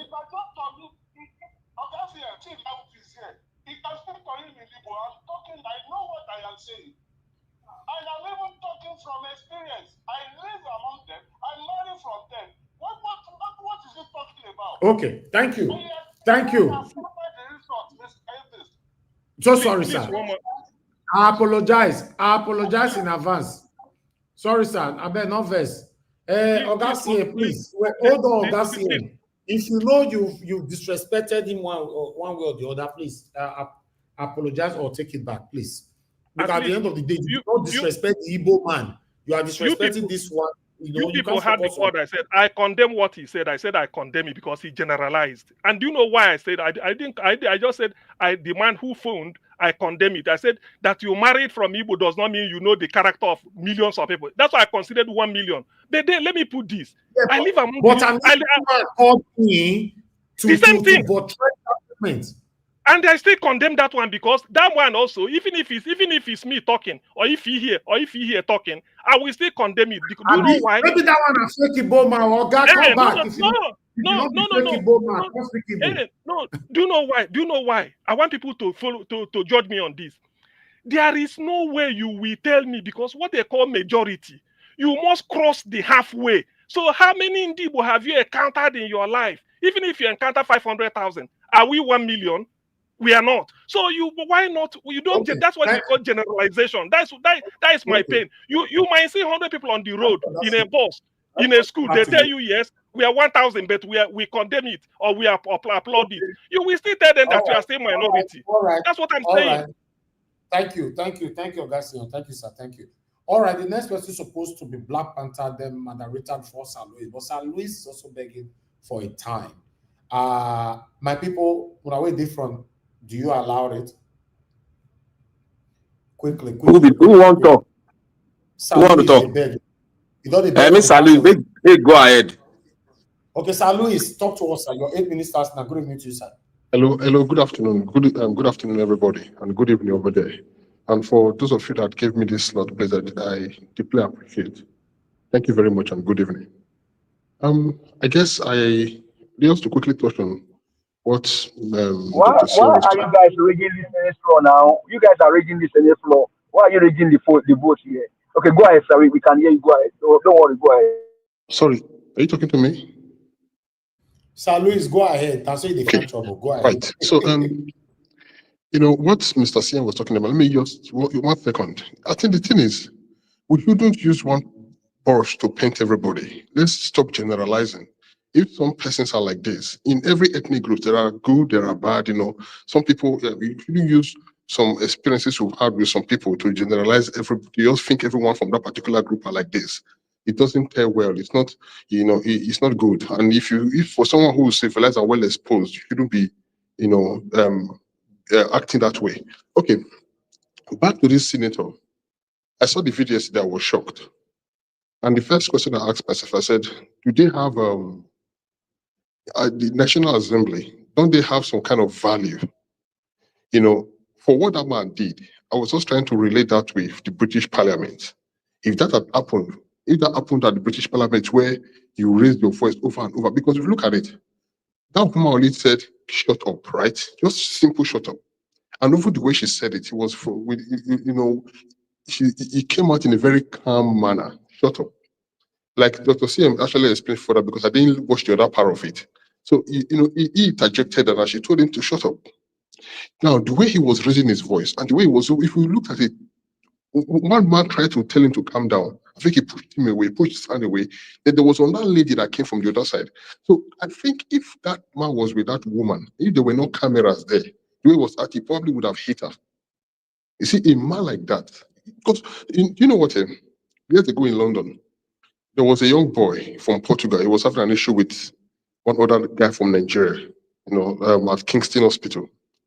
The guy from Nigeria made a mistake. While he was talking, the guy from Portugal said something to him. So while he was responding to what the guy said, he went further, stretching his hand. Now, that was when he went to the disciplinary, that was what they focused on. The body language, which means it's more or less like a battery, was going to apprehend the force. If I wasn't there, he would have probably hit that guy, in the face. So that is what I saw yesterday. The way that man was talking, the way the guy was pumping over just simple shut up, and you could see the mannerism and everything. I know what was more disgusting was when he went to Sheung Akibaloye's show. Sheung asked him a simple question. If I was telling my visitors yesterday, I said, if I were in his position, I would have said, well, what happened at the National Assembly is regrettable. I'm so ashamed that it happened. I don't want to use the word ashamed. I say I completely regret what happened, but I'm so sorry that you had to escalate to that level. Just to make everyone understand that even though you were angry, but right now, you feel so ashamed for your position as a senator that things happened like that in the front of the world because there were different cameras there. This guy still went further and he said, I gave it to her. He said, I gave it to her. How can she tell me to shut up? Do you know who I am? So I was like, what kind of a man is this? What kind of a human being is this? So this is the kind of people that we have representing us. You see, this Senate House, I think it's the 10th Senate, under Akpabio. For me, I think it's the worst Senate House ever. Because if you want to look at it from 1999 upwards, it should be the worst Senate House ever. And this tells a lot about the Nigerian state. The system is so rigged. It's rigged against intelligent people. It's rigged against intelligent women. It's rigged against intelligent men. If you want to know, go to Nigerian community where you have Nigerians. Just bring out a discussion that is very logical, something that will inspire a great change. You see how they will shut you up. Yeah. I have a question for you, sir, if you allow me. Please, bring it on. Why won't you think that this will be the worst Senate House so far? When you have a criminal at the end of affair, it will be now. I don't know, but go ahead, sir. Why do you think it will be the worst? Exactly, like Dr. CM said, probably that man has been paid. So, but now he made a fool of himself. I told my friend, I said, this man has just ruined his reputation. Because probably he's so carried away now. He thinks it's on top of the world because he seems himself as well. I'm a senator. I have the Senate President Akpabio, who is my boss. Tinubu likes me. He thinks that is the end of it. He doesn't know that there are years after now. 3 years from now, he will no longer be a senator. And what will become of him? You know, people like that, it just tells you the kind of system, the kind of people that the current Nigerian system empowers. Because there are intelligent young men, intelligent young women who are very articulate, who are very, creative, who have a lot of value to give to their constituency that should be in the Senate House. But such people are not empowered by the system. Some brigands, some bunch of simpletons and nitwits are people that get empowered by the system, and that is just a reflection of where we are right now as a country. That is a reflection of what we have as a country. I've seen several situations where the Nigerian people of today, majority of them, they hate a young woman that is intelligent, a young man that is intelligent. You go to their circle just to bring a common discussion. You see how they will shut it down. It's something that makes no sense, that has no value, that a lot to deliberate on. Because why they think maybe that oh, thank you. You put food on their you put money on their account, or so that is just what the country is. So for me, I'm totally ashamed that a man like that is represented, and the people, that is a man that should be recalled if Nigerian system was actually working. And what is the Senate House doing? A man like that should either face some sort of suspension, or he should face some disciplinary, because what he did there was unacceptable. You don't talk like that. No, looking at the woman they did it to, that woman is, I've followed her for so many years. I've seen several reports of her. That is someone that has done so much for the country. That is a woman that's highly respected globally. And then you sat down there looking at the fact that this woman is not your age, mate. She's not is equal. This woman has done far more than he could ever do in his entire miserable life or wayward life. And now you sat down in front of national television. A conductor, for that matter. You insulted the woman. You insulted the hell out of her. And even when the woman was interviewed on Chinese television, I watched the interview after that, altercation. See the way she comported herself. I said, this is a woman. I give it to her. No, I said, that is a woman. You know, that is good to send your children to school. It's good for your daughters or your sons to be well educated. Thank you. Thank you very much, Mr. Sir Louis. God bless you, sir. I appreciate you. A conductor from Umuahia. A conductor, a well-known conductor. Just because he was loyal to one of his satanic politicians, they choose and say, now you go be the next person. The same way they select one governor for Do area for that side. I don't want to mention name. See, pick that one. That one was also a conductor. And that one has with the talk. So that one is the governor of a state now. A conductor 2 days ago, talk and say, we will deliver the state for Tinubu in 2027. A well-known conductor, Agbe root out. They are ruling us. Now see how they insult woman where don't build the name. You will never be forgiven. Lie. Even though you go on your knee to beg, we will never forgive you. Our souls will not, our spirits, our life, everything that the amount a human being can never forgive you. This, wait till you do, Madam Oby Ezekwesili, so you will live to regret it in the rest of your life. This is publicly, you call that woman that built a name for us, a prominent individualism. You said, a fool at 70. You get one course, I for curse you now. Say you not go reach 70, but I don't want to curse you. Maybe I never reach to curse you that kind. 1 second.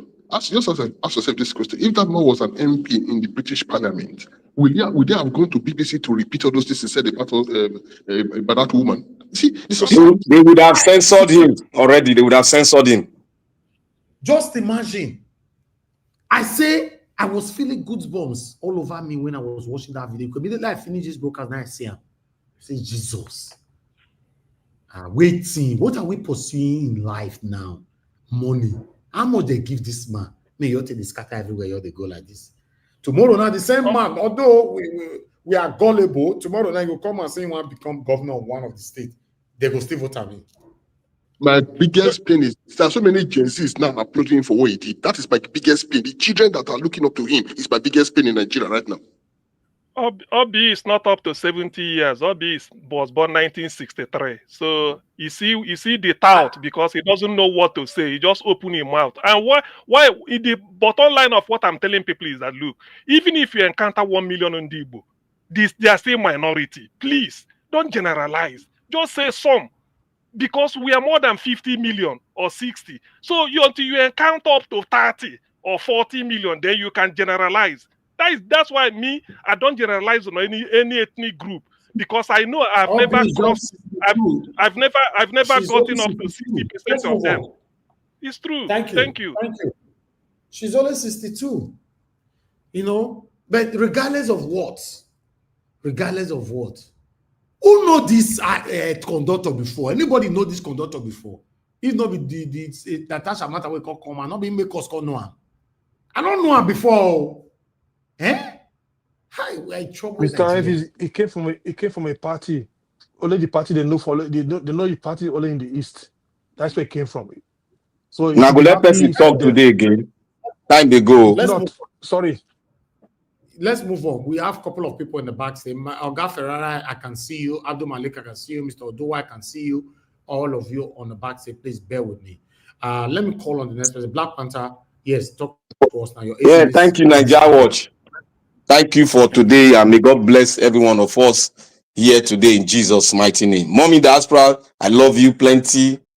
As Madam Rita, I love you. I also love you too.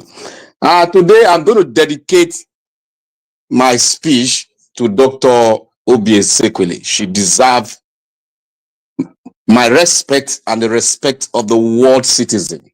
She is a world citizen. She has contributed immensely to the world, what it is today.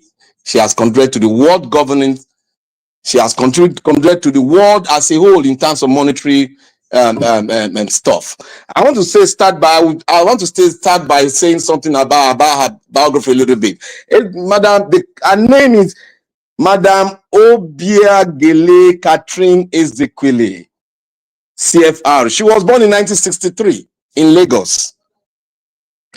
She holds a bachelor's degree in University of Nigeria and Nsukka and a master in international laws and diplomacy from the University of Lagos, and a public administrative degree, masters in Harvard Kennedy School of Law. That's Harvard University. She was trained as a chartered accountant in Deloitte and Touche, and thereby she qualified as a world chartered accountant. She came back. She was invited. Before then, she served as the vice president of the World Bank, which is not a position held. It's not a position held by anybody. You must be qualified, not locally but internationally qualified, and you must have a resume that speaks to that effect. And world leaders knows that resume. Before she was appointed, she was really vetted, and she was appointed as the vice president of the World Bank, elected through election by so many countries. Now, Ezekwesili, I want to say this because the kind of person that man, that true shiner is talking about, so that I can learn more about her. One, she's a two-time minister and an advisor during 1999 to 2000 Obasanjo government, a minister of solid minerals and a minister of education. And one thing I want to note here too, she is a member of boards worldwide. She is a member of one of the leading telecommunication firms. She is a director of the board of that telecommunication firm. I won't mention the name. She is a world director in World Life Fund, the School of Public Policies and Central in Europe, in one of the European universities.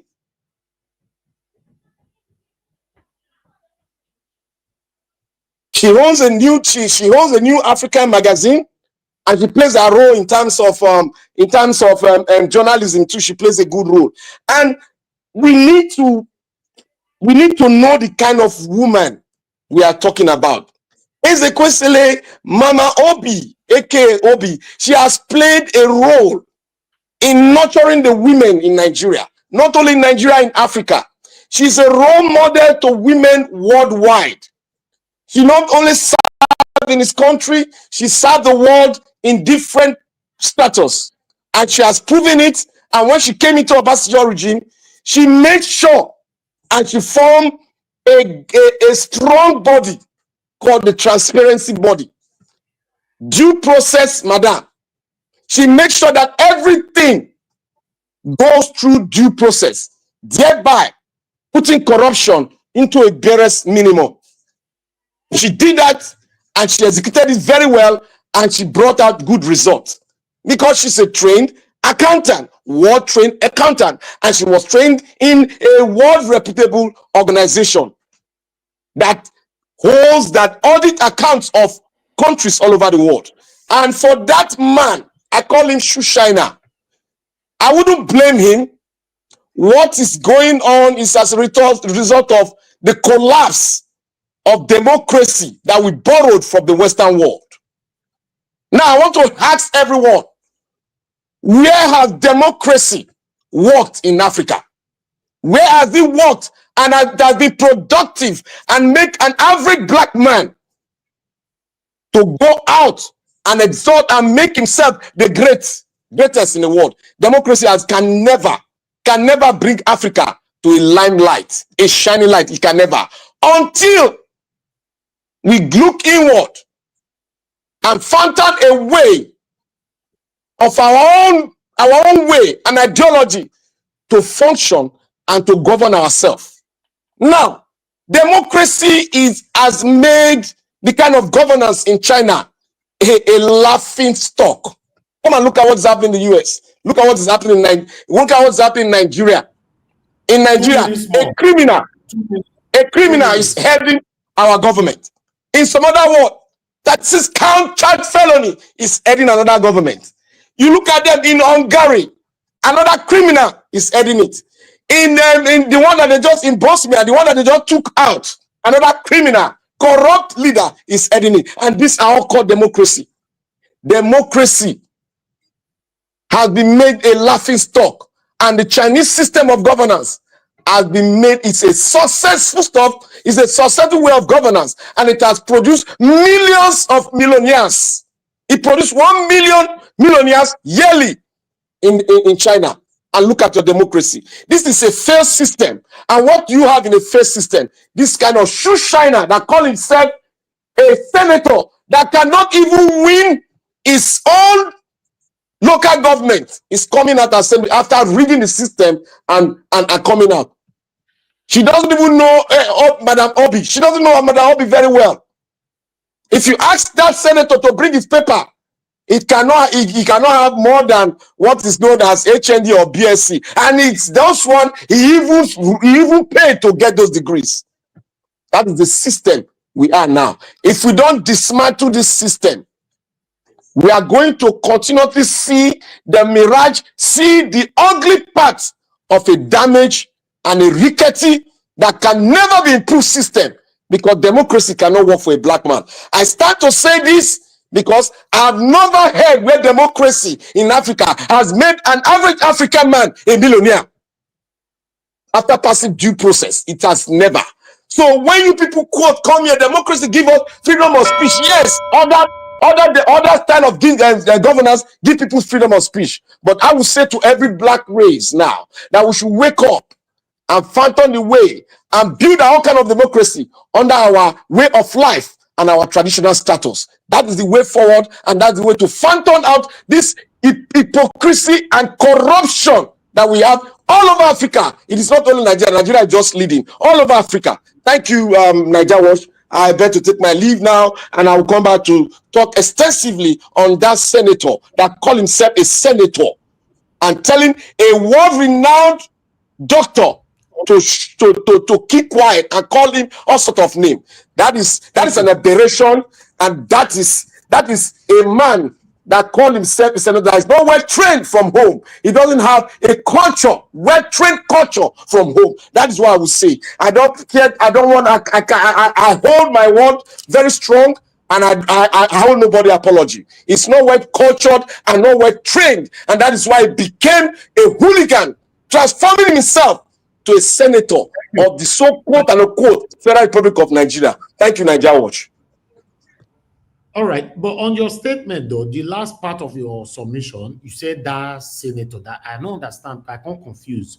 Were you referring to a conductor, or who were you referring to? I wanted to. I am I'm even painting him very well to call him that senator, because he does not deserve to be called a senator of a country. He deserves to be called that senator. Okay, I'm still confused. Because But I believe you are. There's no country that he senate, there's no constituency that is leading. It's just called that senator. Okay, all right. Thank you. Thank you very much. I would like us to move on. Madam Rita, we don't finally come to you. Good evening to you, ma'am. Please talk to us. Yeah. Excuse me. Good evening, Mr. Elvis, Lamehi Mommy, and greeting everybody in the comment section. You guys are great, everybody there. And good evening to Mr. Henry Gabriel, Black Panther. I think Mr. Lewis was here earlier on. Madam Ife, good evening. Dr. CM, Mr. Jonathan Kinsley. Give us our mandate, Mr. Abdul Malik and Mr. Manuel Ferreira. Happy Wednesday. Oh, Mr. Elvis, first of all, I'd like to thank you. I'd like to thank you for your stance. What we are seeing lately in Nigeria is what Mr. Elvis has been trying to do for a very long time. He probably doesn't notice it, but I do, and I think some people notice it too. Every time a woman is disrespected in Nigeria Watch, whether from the comment section or a live program, Mr. Elvis does not tolerate it at all. He doesn't. There's even somebody who has been suspended for something that he said. It's like you're trying to raise grown adults. It's difficult because some people's background or where they are coming from or their experiences in life have shaped them to behave like animals. So, Mr. Elvis, I'd like to say thank you for protecting women, for protecting even the men here, for giving respect to who respect is due. Thank you, Mr. Elvis. Thank you so much. It doesn't matter if the person is educated or not, whether the person has a PhD or not, but you always stand for respecting women. Thank you, Mr. Elvis. God bless you for that. Moving along, they say that a man's character is his fate. And there's also a saying that nothing discloses the real character of a man like the use of power. In other words, just give a man power, and then it will tell you his true self, who he really is in terms of his character. The disgraceful, disgruntled lout. I can't even call him a senator. He's a lout, L-O-U-T. That's the only word that could come into my brain to describe that man that was wearing red hat. Shamefully. Any red-hearted man is known in Nigeria to be somebody who probably has a title, is respected. But that lout didn't deserve it. I'm sure he paid. Maybe he paid for it. I don't want to say I'm sure. Maybe he paid for that red hat. I do not want us to make this thing a tribal thing. And I don't want us to make it seem like, just because of, the repertoire of Madam Oby, and her work, and what she's done and who she is and all that. We don't want to make it because she's some sort of, I call her, one of the titans of, Nigerian women that many people look up to, or many girls are inspired, by. But it's really, really about how you treat people. In the Nigerian political scene, it's how you treat, especially women in politics, how you treat women. That I feel this is what it should be about. And I don't think it's a tribal thing. I disagree completely, with all due respect to the two callers who called and made it seem like a tribal thing. Your experience is your experience. I'm a proud Bini woman, proud by my culture, but not proud by character. It's not about Igbo. I'm reiterating this because it's a kind of distraction to the meat of the issue. Akpabio is not an Igbo man. He's an Akwa Ibom man. But look at his character. Will I say it's all Akwa Ibom men are like that? Even we have seen some Bini men that are disgruntled. They don't respect people. Will I say all Bini men are like that? So that's why I'm specifying, please, it's not an Igbo thing. And I repeat, I do not believe that Igbos behave that way or that is their framework. I do not. And I'm speaking from my own experience. I have never in my life seen Igbo people talk anyhow. Maybe the class of Igbo people you guys are relating to, with due respect to the people who call, maybe the class of women or the men you relate to, maybe I don't know how they were raised, but the ones I have seen, for this my very young life, they're very respectable people and very humble, regardless of the situation. And nobody is perfect. So it is totally wrong. It's not really about Igbo. And, because, we cannot be blinded by tribe. We cannot be tribal blind, and that is why, Mr. Elvis, I think you brought the issue of, all the Igbo platforms were not really hearing, or hearing them speak that, this is not who they are, because this is between two Igbo people, right? And, so that's why sometimes it's good to also bring the tribal card, but let's not emphasize on it or generalize that, it's all Igbo people that are like that. Now, moving forward, the display of that lout that we all saw in the whole world is part of what Natasha experienced. She experienced it in two forms, in the house, even on a personal level. And this is what we keep talking about, or at least I talk about it. Nigerian men. I'm not even just saying it because I just want to speak English. I am begging you, educate your daughters. Teach your daughters to stand firm for themselves, because you will not be there forever. You will not be there forever. Natasha's father is not in this world anymore. Oby Ezekwesili's father, the man is not here.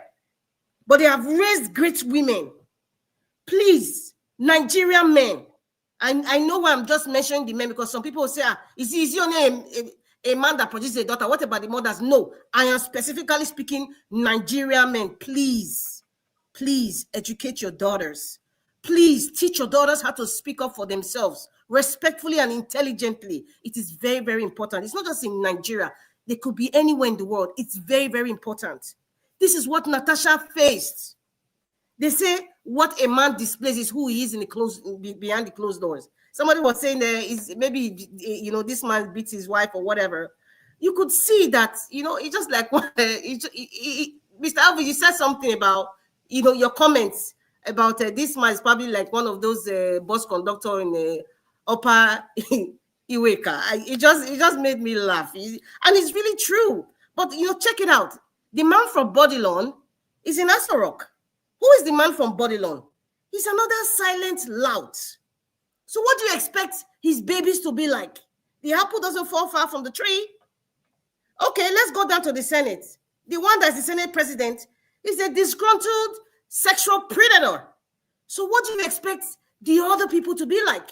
I am not just saying this because I'm not saying all the senators are like that. I'm not, because people are very, very quick to think fast. But we are looking at these people are working for the sexual predator. Many of these men do these things to other women. I have said it in this program, and I'm going to repeat again. There's a lot of pedophiles. There's a lot of sexual abusers, rapists in the Senate. As I'm speaking, they are doing it to a vulnerable woman who cannot speak for herself. Natasha spoke, and they're all feeling jittery, and they feel that because the people have bestowed, or rather, I can't even say the people, they actually stole it by intimidation, the positions that they got. They stole it, and they are there because we have somebody at the helm of affairs who is also a thief, stealing people's destinies. So that is why, they come up here now, and they can do whatever they want to do. It's unfortunate. It's unfortunate. I'm just trying to use very nice words because this is Nigeria Watch and we have rules here. But it's very unfortunate. It's quite putrid.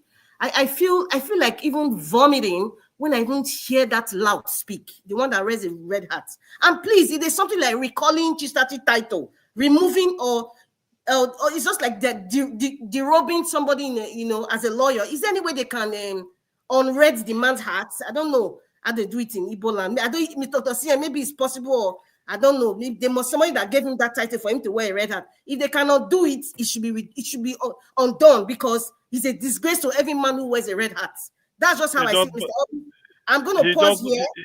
He just bought a red hat, maybe at Gbagbala market and put the money he used to buy it.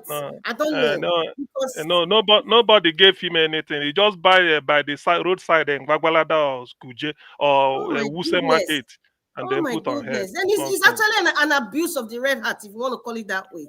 It's an abuse, yes, and that is part of what the Igbo people should really gather and say, this is disgusting. I mean, this is like going against our tradition. Every Dikari can just wear a red hat and just do whatever they like because they are red hat holders. I don't know what to call it. But Mr. Elvis, thank you for the opportunity. I don't want to overstretch it, because I know a lot of people have some really inspiring things to say. Thank you.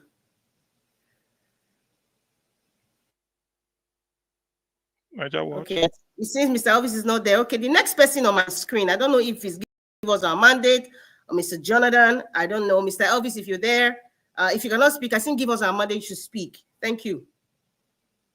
Then after that, Jonathan. Give us a mandate. If you're not there, please, Mr. Jonathan Kingsley, because there's no time. Mr. Jonathan Kingsley, please, can you take it away? Thank you. Okay, all right. Okay, thank you. Thank you, Madam Rita. I greet you. I think Madam, if he has spoken, I believe she was here before me.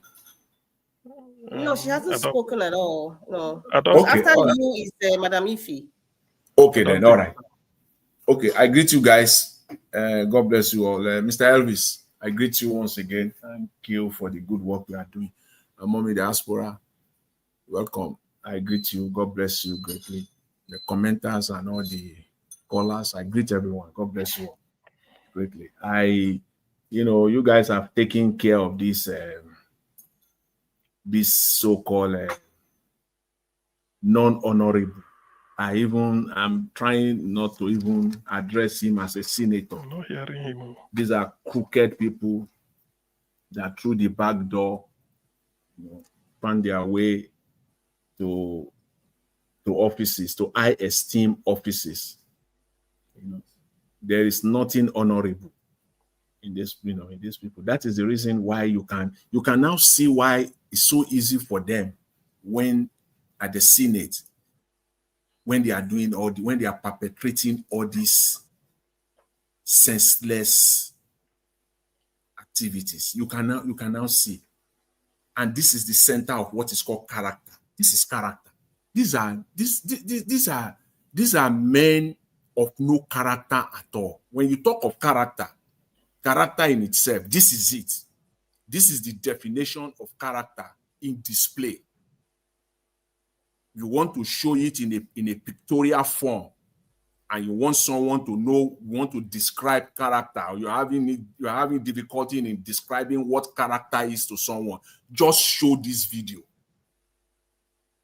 This is it. This is the definition of character. These are men of no character at all. They lack it completely. And we can now see the reason why it's so easy for them at the Senate to be doing what they are doing.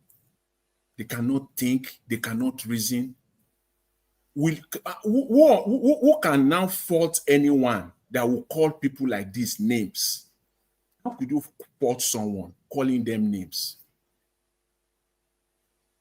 They are men of no character. There is nothing honorable in them. Nothing honorable. As a senator, you sat down there. At the minimum, you will conduct yourself. At least at the minimum, you will conduct yourself in a way and manner that it will appear respectable to people. Even think of your family. Think of your daughters. If you have daughters or your sons, just because when you are in a public space, those are the things that guide you as well. Those are the things you think about, where you come from. You are projecting yourself not just to the public, to the home where you come from. You have a wife. I want to assume you have children, daughters and sons. You have them. So it should be, what will my daughters be saying? What will they be saying now? Those are the things that should be guiding a man. But this one Call them whatever you want to call them. Shoe shiner, agbero, whatever. In fact, shoe shiner are even more orderly. They are more orderly because they want to conduct their business. Yes, they want to conduct their business so that they can earn their living. They will even be more orderly than this. So it's unfortunate. And one of the comments on social media, someone who said it is the Nigerian politics that has brought men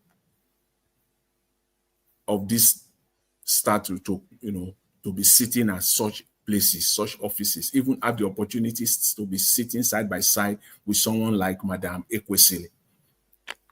It's unfortunate. So we can now see, my point is just that we can now see how everything we're seeing coming out of the Senate, we can now see the men that are behind it. These are the men. These are the men of no character. I won't go without talking about this recall. I believe it was Black Panther. He used a word that I really, really liked. Very simple word. Call it criminal. This is a criminal. This is just simple criminal recall. Criminal. And I hope, again, I will use the same analogy for Nigerians as well. When people are calling you dumb, that you are dumb, that you are stupid, I hope you will not come out and tell people that, yes, I am dumb and stupid also. Well, is this one thing for people to be calling you dumb and stupid? It's one thing, and you keep quiet because you know that you are not dumb, you are not stupid, so they can cry all they like. But if you yourself now come out and say, I am dumb and I am stupid, then that's it. You have validated it. This is it for Nigerians. Are you kidding me now? This recall, I stand here today and I say it will not fly unless Nigerians are dumb and stupid. It will not fly. The election in Kogi State in 2023, in that constituency, that senatorial district, has 474,000 plus registered voters. On election day, 22.4% came out to vote, about 106,000. As declared by INEC, I posted the data on the private chat, on the private chat. As posted by INEC, about 22.4% came out to vote on that day, 22.4%. And just from nowhere, the Nigerian star, just from nowhere, now, almost 60% or 65% now from that same senatorial district just found their way now to say we don't like this senator that you did not even vote for, the senator that you did not even know her name. You just found it from nowhere now to say you want to recall her. Are they doing it on their own volition? Is it the people doing it from their own mind that they want to recall Senator Natasha? So it is just from nowhere now, from that same senatorial district, that find it difficult to get 23% on election day. Now about 65% of registered voters, they are now coming out to recall. Is that not dumb and stupid? The recall cannot stand. INEC will have to protect our integrity unless it stands ready to sink it further. The electoral process in Nigeria, the electoral records are so compromised that it cannot pass through a recall process. I stand to be corrected. I say that here today. It cannot pass through a recall process. Elections are rigged in Nigeria. So you are not telling me again, if the people there are not dumb and stupid, if the Nigerian court also is not dumb and stupid, I use that word. That's okay. In about 4 or 5 days, they have knocked over 237,000 doors, because that is what it means, literally. You have to go and knock doors. 237,000 doors. You have knocked those doors, and those people came out from their door and they put pen on paper and signed the recall. Or there are some men gather themselves inside one room and start signing. Let them go and do forensic of those signatures. And according to INEC guidelines, it is also on Senator Natasha to review those documents too.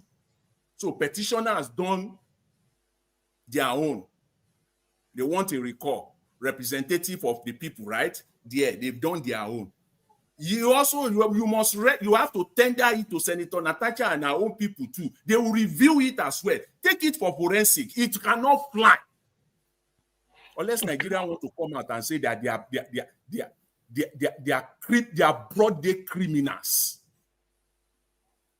Okay, Henry, you can summarize now. Yes. So that's just what I want to say. So just like that, INEC said yesterday that it has rejected it. So just within 10 to 12 hours, the same INEC is now saying that it will stand. How? So INEC has been able to verify those addresses, 237,000 of them in 10 hours. We're not dumb and stupid, unless Nigerians want to call themselves so. And All even right, thank you. Thank you very much, Mr. Elvis. I'll leave it there. I appreciate it. Thank you, Mr. Jonathan. Thank you very much. Madam Rita, thank you very much earlier on for your submission. Thank you for how you started your submission. I appreciate your acknowledgement over what we're doing here. Thank you very much, ma'am. And thank you so much, Mr. Jonathan, once again. Thank you so much, my people. Okay, I would like us to just move on now to Madam Ife.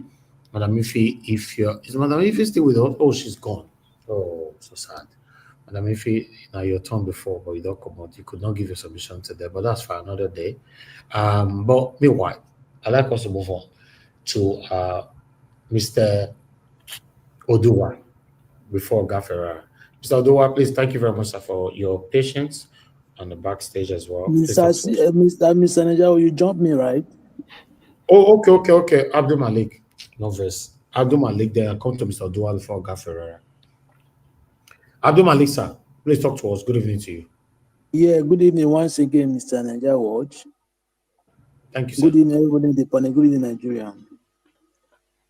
You see, this senator that insulted Ezekwesili, we have many more like this, most of them. In the country we are, it's just a country where if there is a free and fair election, those people that will not near office, they are not qualified to be there. How can you behave like this in a public?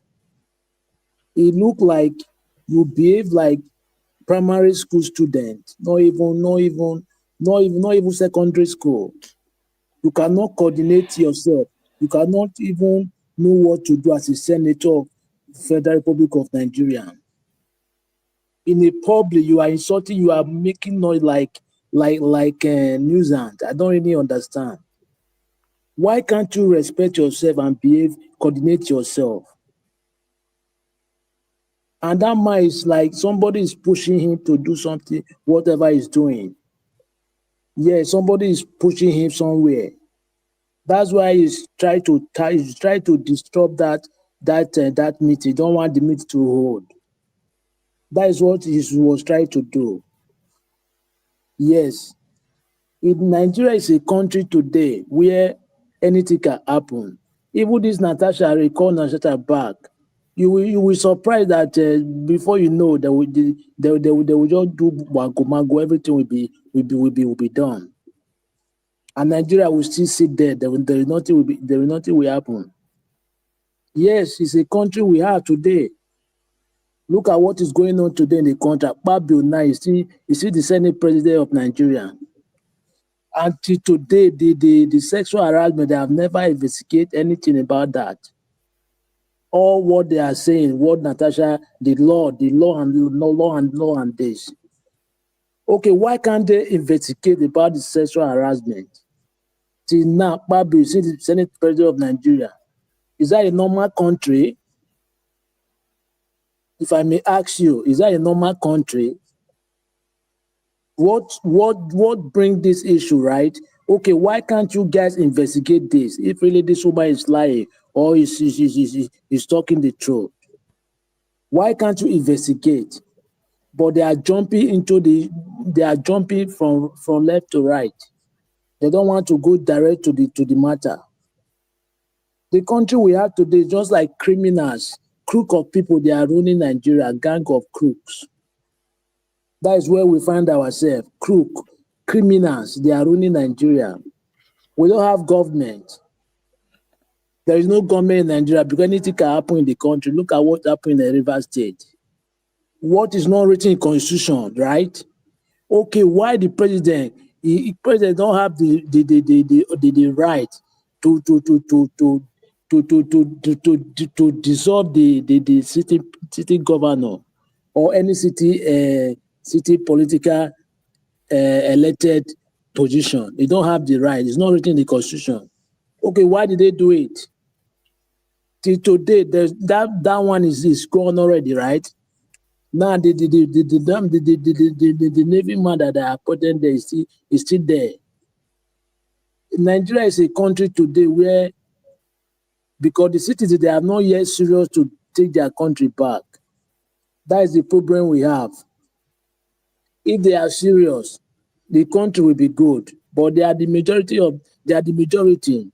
But these politicians, they are just minor people, minor people. They just conquer everybody. They could 230 million people. Because we are even the citizens are divided. They are not cooperative. That's why things are going rough way. I don't know how we get it right, because every day the country is declining. There's nothing is working. Tomorrow we hear another news story. So okay, now what can we do to make the country good? Who knows that? Nobody knows. Look at this senator now. Look at the way you behave in the public. I believe you have a wife, you have a family. If your kids is looking at you in the television, how are they going to feel? Some people that is some people, that is their way. If you see those kind of people in the public, you know that you can easily treat them out. They don't have respect. They don't have respect for people. They can talk anyhow, just because the way they're brought up. Well, let us keep on talking. But I don't see anything light in Nigeria today. I'm telling you the truth, because the country is gone, it's finished. Thank you very much, Mr. Nigeria Watch. All right, Oga Abdul Malik, thank you very much, sir. God bless you. I appreciate you. Okay, let me hear from Mr. Oduwa quickly. So, Oduwa, if you are there, talk to us, sir. Good evening to you. Thank you, Mr. Najawash. Good evening. Thank you very much. Good evening, everyone in the panel. Good evening, Mommy in Diaspora. Good evening, commenters, listeners, and viewers. Thank you all for your time. Well, let me just send message. People should help me send message to Kogi people, because this recall. The person that filed that motion, that lady, should be sued to court. Because record, you have to tell the people what you want to do. What they should file against that woman is fraud, because they came to those people and said they want to do empowerment. I believe Senator Natasha might have one or two or three persons that have signature in that book in the name of empowerment. So that people should file against these people for defrauding, for using their name for fraud. Because you cannot come to us and say empowerment for us to come out and put our signature on the book. Then you now came and said you are recalling. That is the purpose that you have get my signature. So I will sue you for fraud. So they should sue that people for fraud, so that, because I heard that I think Black Panther said that Senator Natasha filed a partly motion to stop the recall. So what they should file is those people are criminals. Because what they went for Kogi is empowerment, not to recall. So that they should go and be fighting that case in the court. That is just the easiest way to take it from INEC. Whether INEC agree, whether the power came from up and came from down. As far as the person have a signature in that book, has his this thing, voters card number is there. So the person have right to sue the person who came to defraud him or her. So that is what I advise them to do. And I believe that Senator Natasha constituency, many of them were there that day. And they really know that Natasha have did well for them. So they have right to, they are the one who even have the most right to do this thing easily for Senator Natasha. So if she can find 1 or 2 or 3 persons that the signature are there, let them sue those people to court. So that Senator Natasha will not even be, people will not be worried about all these things. And those who can write Senator Natasha, you people should help me write her this message. They should show that woman who said it's a concern Kogi, be whatever, and women concern youth or Kogi women or something like that. So when they sue her for fraud, for lying, for using their name, for criminality, then people will not be talking about it again. That woman will not be the one, and their government will not be the one facing criminality case. So that is for that. Then for this, our brother, the dishonorable and members. You know, Nigeria, we believe on title. That is why you hear it's a senator. What is senator? You are just like a common laborer in my present or in my face, because you are voted there to go and work. Whether you are a banker, you are a journalist, you are all the same. Whether you are a soldier, you are a police, we are all the same. That is just your duty. You said you can work and people employ you. So then pay your salary. You are not the one paying people. So I don't see the kind of respect that people they are not the one we even have. They are horrible. The one they call honorable in Nigeria, they are all horrible people. Because first is, what is the duty of them? How many laws have they made that benefit Nigeria since they entered 2020 last year or this 2 years ago? How many laws? I call them the senator of fish and senator of bird, because that is only law I know they have made to buy canoe for Tinubu and buy a replay for him. So where do they ride canoe? It is a river. Where do they fly aeroplane? It is air. Which animal that go on the air? Is it not birds? You can only be concerned in where you belong to. That is why they were concerned inside fish and on the air. That is why they are not concerned about us. And that shows you that because they did not know the duty being a lawmaker. Because they are there thinking it's business. Where yours go, you trade. People use opportunity to put you there. Then you now have opportunity collecting money. They are all criminals. Because if they are not criminals, they will have been fighting for justice. He came the other day and said that Natasha married how many men and gave birth to different. But at the end of all, it was lie. So he came now, the Natasha husband were forced to petition against him. That was how he married. If you were married by blackmail, but the man did not do something like that, he will have not get married to her, Natasha. If really it was blackmail the way he wanted to paint Natasha. Those people say if you did not do something of that way, you will not listen to that way. That's us. So these horrible senators, I don't know where they came from. I don't know how people select them. Because the Nigeria government is full of criminal entity. So they think it's just I thank God that even our first criminal, the one that we are calling gorilla, President Obasanjo, he said what they call democracy supposed to be Ubuntu. I am because we are. See, but what they have now is I am because I want to grab. So that is the problem. These kind of people doesn't deserve positions at all. They're supposed to stay inside farm and be farming sugarcane. So, but it was unfortunately that criminal have put them there. All So right. thank you, Mr. Nagawash. Thank you all. Thank you very much. Mr. Odua, you dey hard on Nigerian politicians. You didn't give them space at all. Mr. Otowa, you said they should sue those people that carry Ghana must go or did this or did that. I beg, I would like you to remind me which court they want for Sudan, but in case we want to sue people. Sir, as far as it is court, let them start. Let them file case against them. They must Let them file case against them. They must do that now.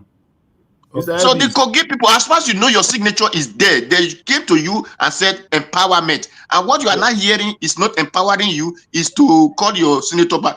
Go and fight this criminality against this person. Against the recall cannot go anywhere. That's all. It cannot go anywhere. All right. All right. Thank you. Thank you. Thank you. Thank you. Mr. Ferreira, it's good to have you on the show, sir. Good evening to you. Baba Najawash, you will when they sue those kind of people, they will invite Arise News and this thing to publish it that they have sued this thing against these people. It's very easy. Okay. Whether it was lower court or high court or whatever court, but let them just do that. Oh, Mr. Dua, thank you, sir. Thank you. Thank you. Oga Ferreira, go ahead, sir. Thank you very much. Yeah, thank you very much, Mr. Elvis. Great job. You're doing a great job. God continue to bless you. Me, I don't get much to talk here, except a few things. Number one, I want to talk about, first of all, for the person we say they no fit recall the woman, Natasha. Recent news just come out, say INEC don't reverse in position, say they are now accepting that they have confirmed the addresses. So double check on that news. Allegedly. Yes, it's not alleged. It's not an allegation. Yeah, okay. It's confirmed. Yeah. Okay. Now, so these people, they are dirty, and don't underrate how dirty they are. I want to talk about this Oby's case, Madam Oby's case, and this dishonorable guy you guys are calling senator. Such a man should not be called a senator. You see, what we have is the case of big manism. And big manism, I keep telling people, is worse than apartheid. The one senator before I said it, when the Uber man came to deliver food for him, I will buy you and nothing will happen. This one too, when he insulted Madam Oby, he's saying, do you know who I am? That's the Nigerian word. I am a Nigerian senator. You see, this is a moment of education for our people. These people, this Agbero, we have a system of government called Agberoism. Government of Agbero, for Agbero, by Agbero. That's what, it's not democracy. All of you that keep calling it a democracy, you're doing a lot of disservice to us. This Agbero man saying on the media in front of Channel News, she's talking to a senator.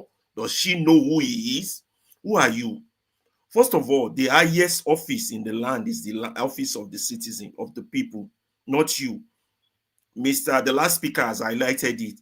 You are hired by the people to work for them. You are a servant of the people, not a master of the people.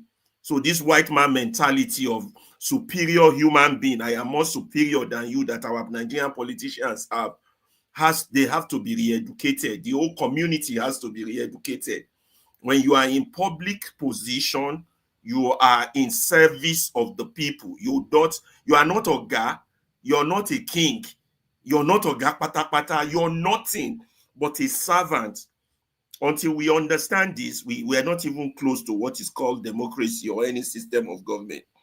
We still have this slave-master relationship, and our big men tend to exhibit that they are the master, you are the subject, or you are the slave. That's why it will on TV come up with that word. Who is she? I am a senator, and none of the journalists called him to order because they themselves probably don't know that he serves them. They're thinking is their Oga. Nigeria is totally damaged, my people. We have bigger problems than the ones we are talking about. Everybody has spoken well. I've been listening. Everybody has spoken and said the right thing, except the area that tried to tribalize this discussion. This is not about tribe at all. So let us leave that one. Madam Rita has highlighted that perfectly. But what I want to say in conclusion is that, my people, there is fire on the mountain. Like I shall sing, there is fire on the mountain and nobody is running. Nobody is running. There's fire on the river and no one is running. Nigeria is heading towards a complete fascist state. Right now, 2025 March, we are at the stage that the world is in 1938 before the Second World War. We are heading to complete fascist takeover of all the states. They've done it in Edo, they've done it in Anambra, they are doing it in Rivers.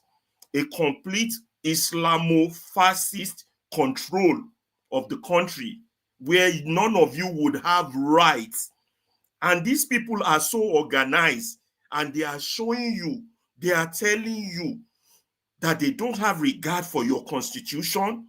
They don't have regard for you as a people. They don't have regard for your country, and that they are marching ahead to take all your resources. And what has been our response? Our response is to be trivializing the danger that is confronting us. There is fire on the river. Rivers is the one state. The next one will be Osun. They will take it all, and every Nigerian property will be theirs. And they have their agberos in every position. They have them in the judiciary, they have them in the executive, they have them in the legislature, they even have them among activists. That is the danger we are facing that none of us is seeing, and it's coming. They own and control the religious element from religious organization. They control the civil societies. The climate is now very conducive for control and domination to a complete fascist state. I don't know how I go fit translate the word fascism in pidgin, because fascism be like one big Oyibo word. But fascism is a very dangerous system of government. And then when you now mix it with Islamofascism, Islamic fascism, oh my God, we don't know what danger we are walking into. And none of us, we're not seeing the danger. Our conversation is not reflecting the danger. Our politics is not reflecting the danger we are in. We keep taking these people as normal people, as politicians. We keep calling salvatory politics. We keep calling treason politics. We keep indulging them without knowing that we are indulging them. We keep itemizing and regurgitating our problems. But the fact is, there is fire on the mountain. Not just on the mountain, there's fire on the river. You're seeing it literally. You're seeing it geographically. You're seeing it anecdotally. You're seeing it all around us. And our reaction is not adequate to the danger we confront that is confronting us. It will come. This is like 1938, before 50 million people buy. If England has responded to the danger without appeasing the danger, maybe 50 million would not have buy. But the way we are going, if we don't put a stop to these non-entities that have hijacked our country, let me end by just saying this. There is a liberation struggle awaiting our conscience. The Nigerian state has been captured by a most rapacious class of evil men. Thank you, Mr. Elvis, for giving me the opportunity to say my piece. All right. Thank you so much, Oga Ferreira. I appreciate you, sir. All right. Before I will give a final submission, I would like us to listen to this particular video of Oby Ezekwesili today, because my attention was drawn to it, although I wanted to play it from the beginning because of a lot of people wanted to talk. Let's quickly take this video, then I'll take our final submission on it.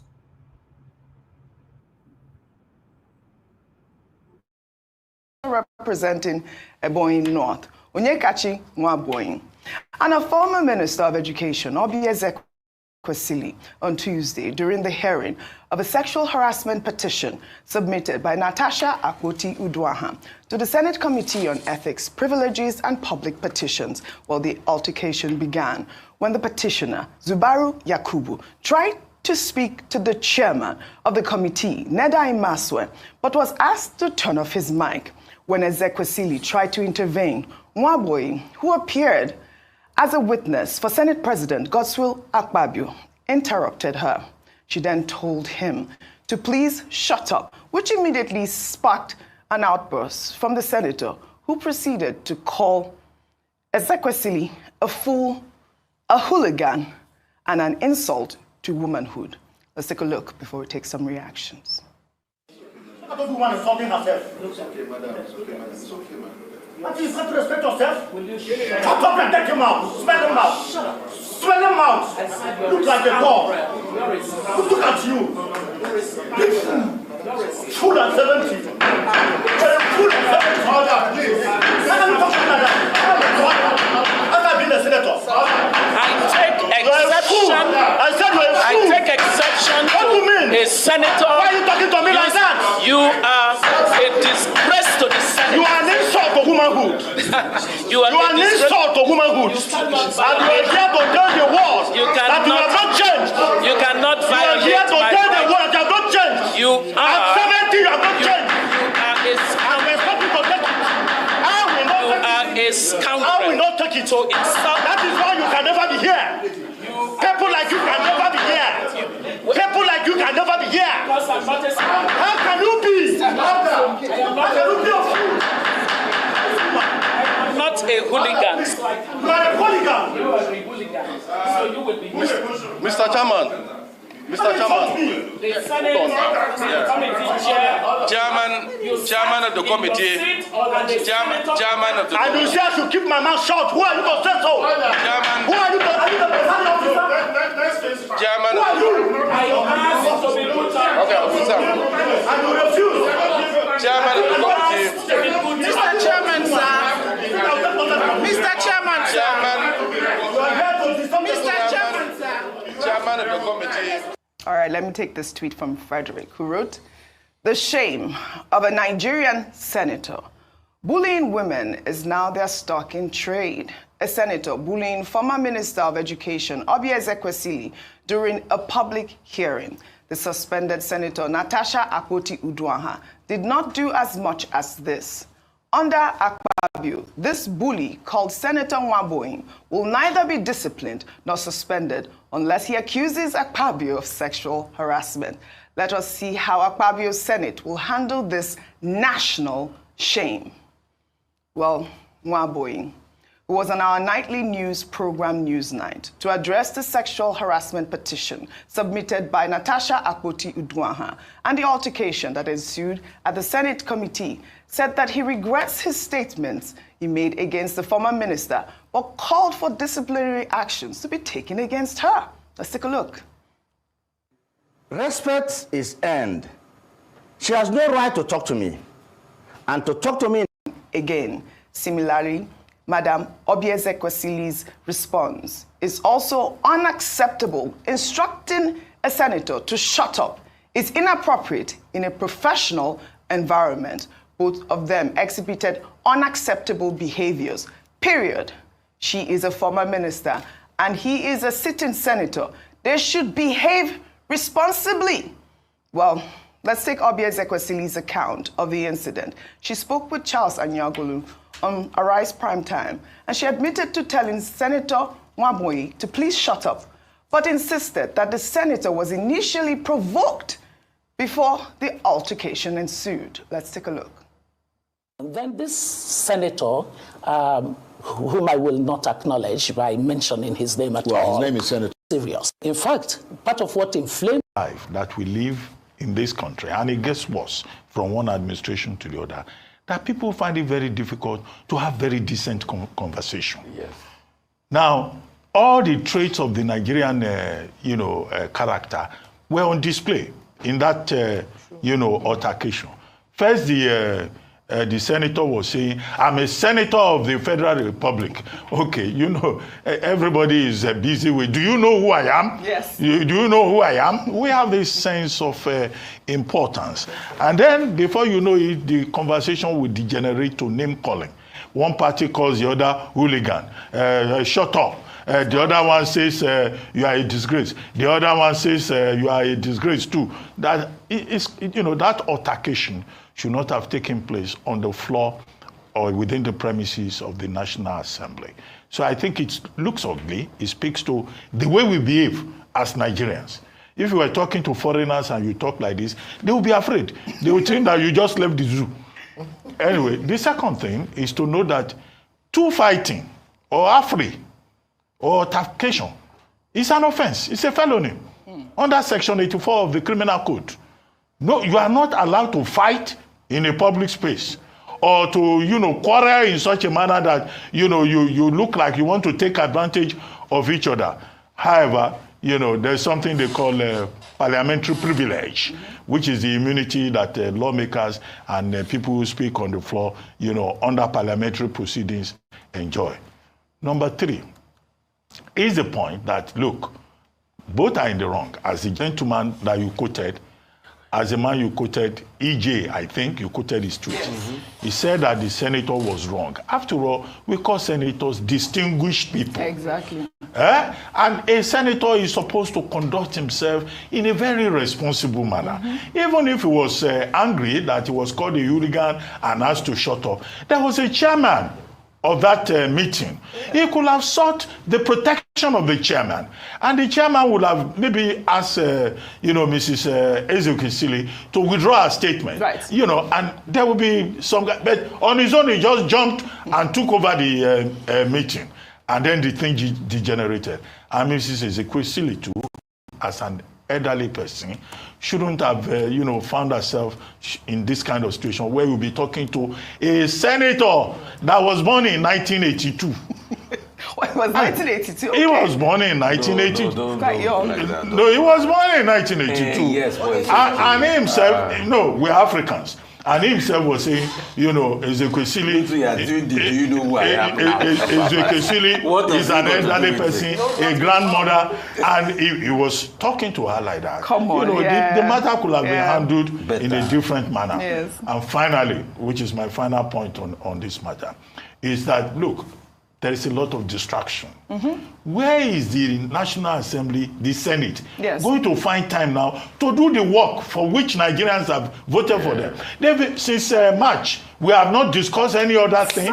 It is this Senator Akpabio matter affecting other matters, dragging in other people in this matter. I hope that we will get through this as quickly as possible, and that Senate will return to serious lawmaking, which is his primary responsibility. All right. But it looks ugly, both to Nigerians watching it and also to the international community. Right. They asked Mrs. Ezekwesili to go on oath. Right. I think that was what she said caused the matter, and she said she could not go on oath. Now, I don't know whether it's a standing order that you go on oath before you serve as a witness, before your matter can be adopted. So there are many gray areas in this particular matter. Right, but absolutely. Please, we want more seriousness coming from the Senate. Well said, Dr. I just wanted to raise it. I mean, should the Committee for Ethics, Privileges and Public Petitions, you know, address this matter? I mean, this is a sitting senator. I'm not going to go on Oby Ezekwesili because she's not within the Senate. It's a sitting senator. You know, behaving in such a manner, it was televised, it's all over parliamentary social media. Should he face disciplinary action? No, but if you file a petition, if there's a petition filed to his conduct, they should be able to respond. I'd like for you to speak to that. Okay, and so his behavior. See, both parties have blames to share here. But let me go to a background, because there is something before something. At first, those in defense of Natasha Akpoti Senator Natasha Akpoti had talked about bias of that committee. In fact, I hear there had been a court filing to debar the head of that committee, that Senator Maswe, in the first place. Secondly, the case of oaths, there was a back and forth And this was what Senator Oby claimed, because there are two sides to the story. Dr. Oby. I mean, I said Senator Oby, goodness me. You know, because the senator said you can never be here, so maybe she can be here. Senator, you don't know. So what she claimed was that they had stopped their team, from speaking, and he, the senator, Nwebonyi, said, if you people are not serious, we are ready to go ahead and take the oath. And then she interjected with that line, shut up. And he got infuriated and he said the following words, not my words. The full word, full at 70, smelly mouth, scoundrel, lots of words were going around, which was not good conduct by both parties. But I think the substantial matter we should talk about, Oji, is the fact that the real investigation by the Senate Ethics Committee should not be drowned in this side drama. We must get to the point where the Natasha team presents our own facts on the ground, and the Akpabio team also have their own facts on the ground, and we are able to weigh this so that we can get a reasonable conclusion. Yes. This drama is not necessary. I'm very sad that the first time that the Ethics Committee did sit down to hear this matter after a while, it is this drama we're taking out of it. The drama is not the substance of what happened. Mm-hmm. What happened is the fact that the Senator Natasha team is claiming bias on one side, and the Senate should be able to recuse itself if they claim bias against this committee, like they advise that a ad hoc committee should be set up. Mm-hmm. I think the Senate Committee on Ethics should recuse itself, since initially a case of bias has been established against them. A free, independent committee so that we can get to the end of this matter, and we can get done with all of this. All right. All right. At least everybody's talking about what is affecting us right now in the country. The Senate have been distracted with this sexual harassment for the past 6 weeks now, if I'm not mistaken, or 5 weeks. Okay, say 5 weeks, because it started in the first week of March, right? Okay, it's not even up to. Okay, regardless of what, these people don't want to have a proper investigation on that sexual harassment. That's why you see they are having one way or the other to create chaos, problem everywhere, so that we will forget everything. Let's have our 2 minutes final submission on everything we've talked about today. Please stick to your time.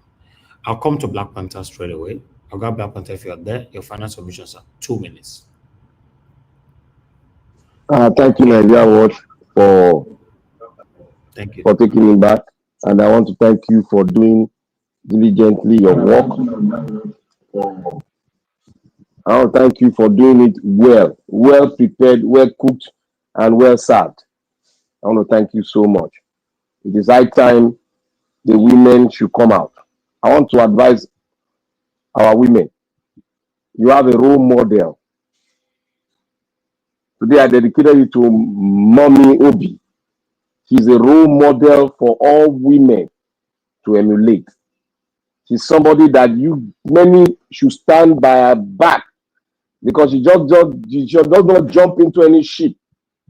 She has critically analyzed it, and she knows where the fault of the Senate. That's why they brought that man that called himself the senator. That's why they brought that man who has sold his conscience and his being with just 2 kobo to this oligarch that is in Aso Rock. They are not ashamed of themselves, and they will never be ashamed until they go down. This is the playbook that I was expecting from them. This is the playbook I've been expecting from President Tinubu, and is displaying the oligarch system, which some countries are buying, and he has bought it himself. The question now is, what do we look out, and how do we remedy, and how do we do this thing well? It lies in the hands of the people that owns the sovereignty of the land. That is you and I. The Nigerians, they have to start sitting up. It's not by jumping in the bag on the ship and start blabbing the mouth. You need to be at the point where you say, let's call white, white, and blue, blue. We need to stand together. We need to stand firm, and we need to be focused in our struggle against the oppressors, against us. We need to stand firmly and fight. There's nothing, it's not going to be a day job. We need to continue to fight and fight until we dismantle this regime. Thank you very much. Thank you, my brother. Thank you, Black Panther. I appreciate you. Mother Rita, your 2 minutes, man. Thank you. Yes, thank you very much, Mr. Elvis, for this opportunity. There's one thing that kind of irks me. I feel kind of irritated anytime I hear it, that Natasha's issue is a distraction. It's not a distraction. You know, it is part of our way of life now in Nigeria. Everything encompasses what we are going through. So when I hear, Abati was saying, let us focus on, let this thing be over so we can focus on more important issues. Natasha's issue is not a distraction, and it's a very, very important issue. It's a very, very important issue. And then, I want to speak to Akpabio's wife, the one that called himself the Senate president. Your husband is a sexual predator. There's a video when these issues, started earlier on. There's when you play the video, and there's a comment she made. She said her husband told her that if she's not ready to feel the heat, let her leave, that she should leave. Yes, that's what she said.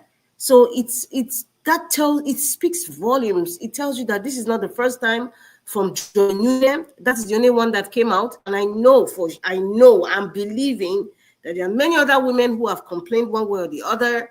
And now he's so fed up of her complaining that he's telling her, if you can't take the heat, please leave. She knows her husband is a sexual predator. And because we live in a country where people know that the judiciary system is not independent, the security infrastructure is not independent either. So in a society, many women would have come out from even prior to the time Akpabio was governor to explain what they went through, the sexual abuse that they went through.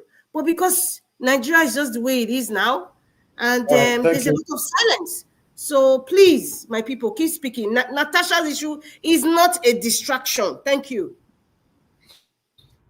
Thank you very much, Mother Rita. God bless you. Thank you. Give us a mandate. Are you there? Okay. Let me move on to Mr. Jonathan. Please, sir. Go ahead. 2 minutes. Thank you. Okay, Mr. Jonathan, you are not there. Oga Ferreira, are you still there with us? I did here. Go ahead, sir. 2 minutes, please. Thank you very much, sir. I couldn't come in the first round, but thank you so much for the time. I do appreciate it. Well, I stand on the existing protocol.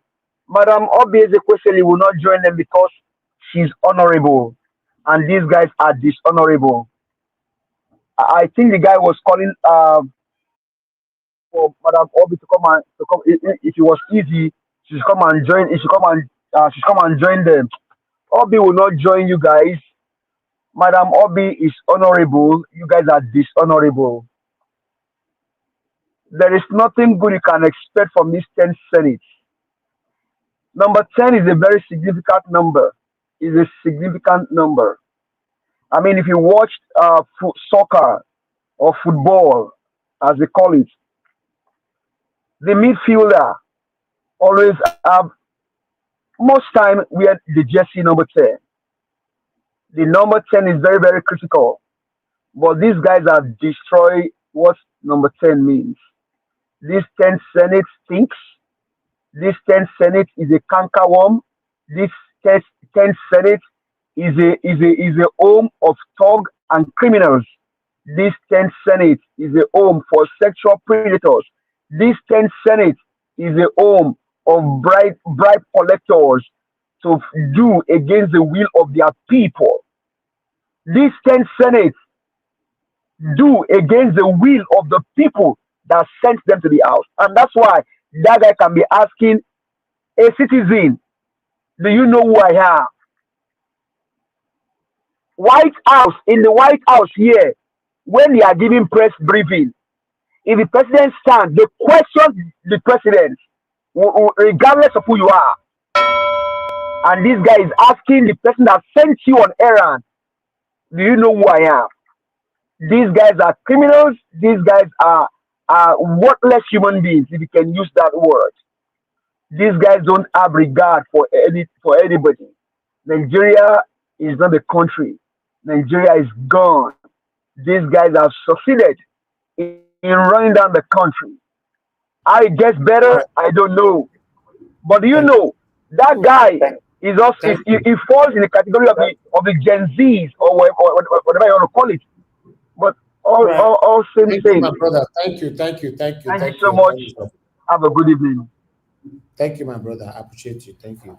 Oga Ferreira, please, 2 minutes, sir. Yes, thank you very much, Mr. Elvis. I want to use my 2 minutes on solution.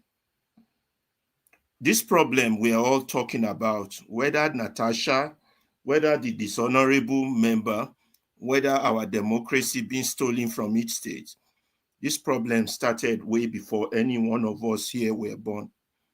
And the solution to start with is one: we cannot be silent. Collective silence is what has brought us to our knees. That's why some of us, everyone, Mr. Elvis and everybody, they are doing their own part. We need more people to do their own part. Speak, talk, complain, rant, 30 days rant, partake in it. Let your voice be heard. That's number one. Let them know you're not happy. That girl, NYSC girl, she ranted. Her voice was heard. Today, they are now paying NYSC 77,000 that they've promised them. If you quiet, your problem multiplies and it dies with you. That's number one. Number two, we have to know that there are some words we use and some people with us, we call friends. We say we are playing politics. What we are playing is not politics. Let us call a spade a spade. Let us call out the enemies, those that are trying to relabel us. Every time they talk, they will say, you're being emotional. You're being emotional. When they've taken everything from you, what else do you have left but emotion? We have to talk against those people. We have to castigate them. They are our enemies. Anybody destroying our country or supporting those that are destroying our country, they are your enemy. See them as enemy, identify them, castigate them.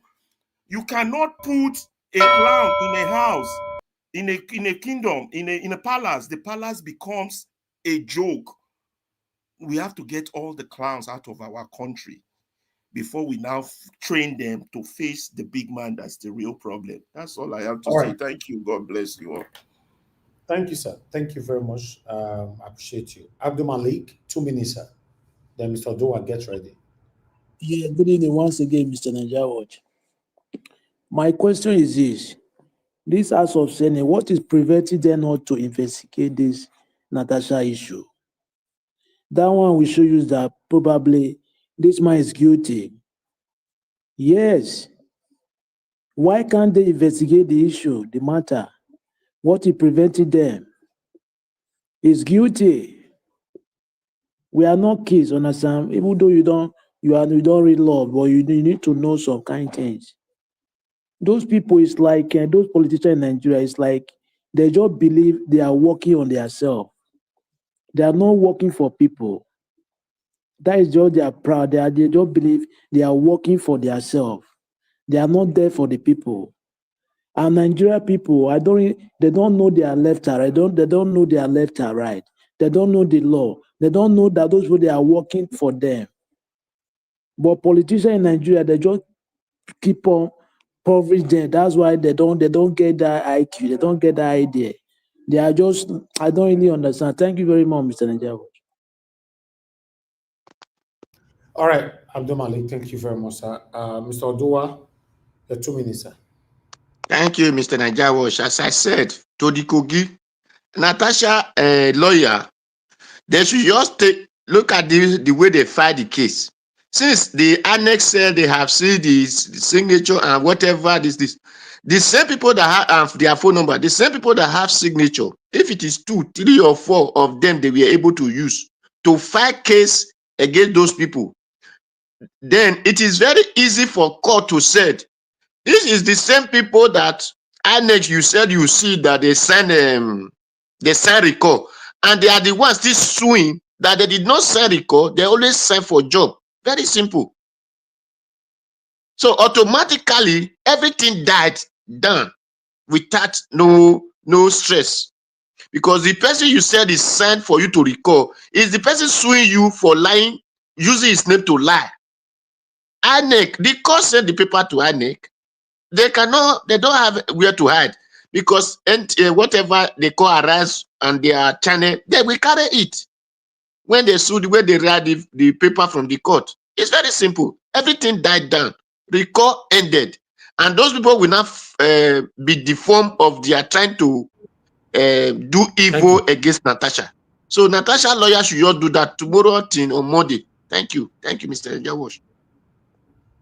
All right, Mr. Oduwa, I want to use the opportunity to thank every one of you for your time with us today. Thank you so much, my people. We've come to the end of this broadcast right now. Let's continue to put our voices to this. Unfortunately, that we find ourselves in these other countries are moving on. Only Nigeria is moving backward. Mr. Evans, have you made the final sir. submission? You called me earlier. Yes, I called you. Okay. Quickly, okay, go ahead. Your 2 minutes then. Go ahead. Nothing much to say. I think everyone have spoken. I just want to correct the impression. When I was making my earlier submission, I was talking about character. I don't want people to be misled.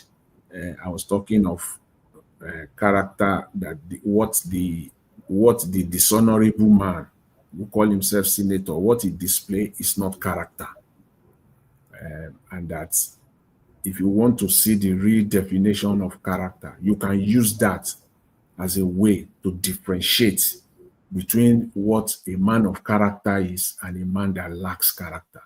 So that was what I was trying to say. But finally, the people have said that the recall is not going to hold water from a common sense. So you have common. I know that Nigeria is crooked. I know that INEC has came out earlier today and say everything is fine.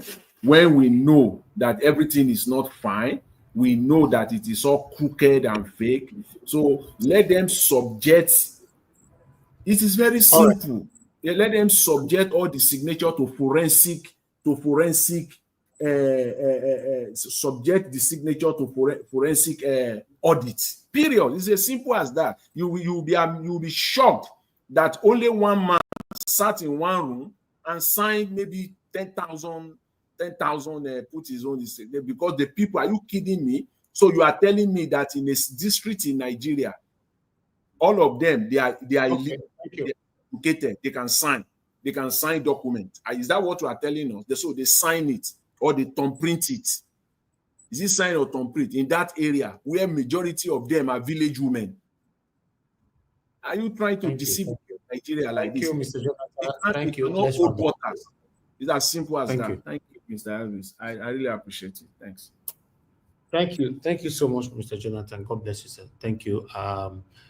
We have done excellently well this evening. We're going to continue again from where we stop tomorrow. Fingers crossed, by God's grace. Let's continue to talk about what is affecting us. Every one of you that called in today, I want to say I appreciate you all. Thanks for putting your voices out there. There was this particular person that was commenting, John Nase. You were commenting, you were looking forward to joining, or rather calling to the show. Is a number was actually displayed on the screen, but you didn't call in, because the phone has been here, so, and a link were posted that on the comment section as well. You didn't join the panel. In case of next time, you can join the panel with a link posted on the comment section, or use the number provided to call into the show and give your submission. But nevertheless, we appreciate your time with us. We are looking forward to hearing your submissions somehow, someday. I appreciate every one of you. Thank you so much, Sue Berry. You're the only one that's budgeted me today. I want to let you know that I'm very, very grateful. I appreciate every one of you that came into the panel today.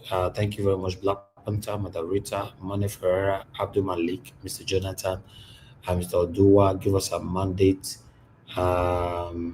Sir Louis, and many other. Mr. Henry, yes.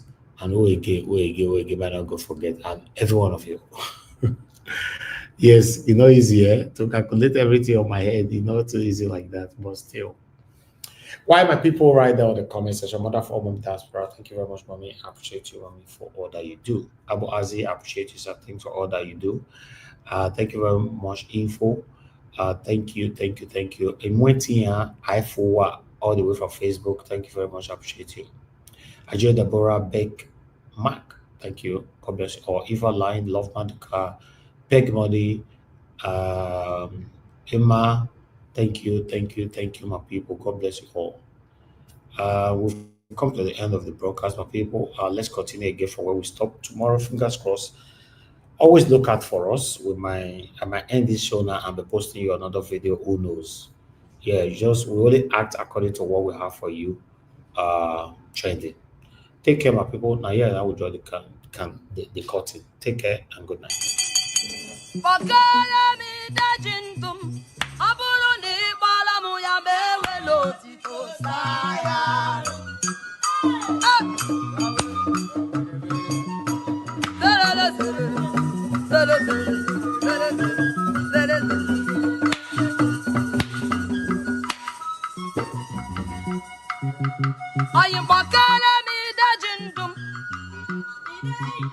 you me the jindum?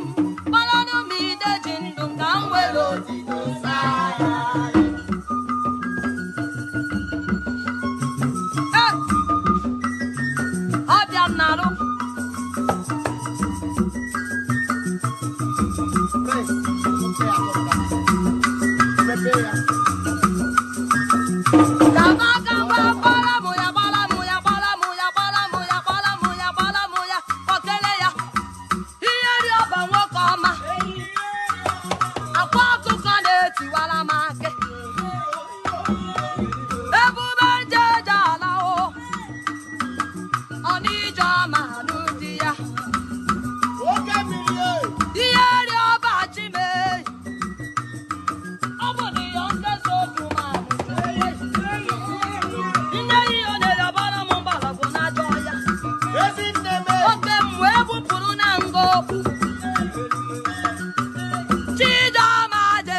Akajindwa nye kele kiyo.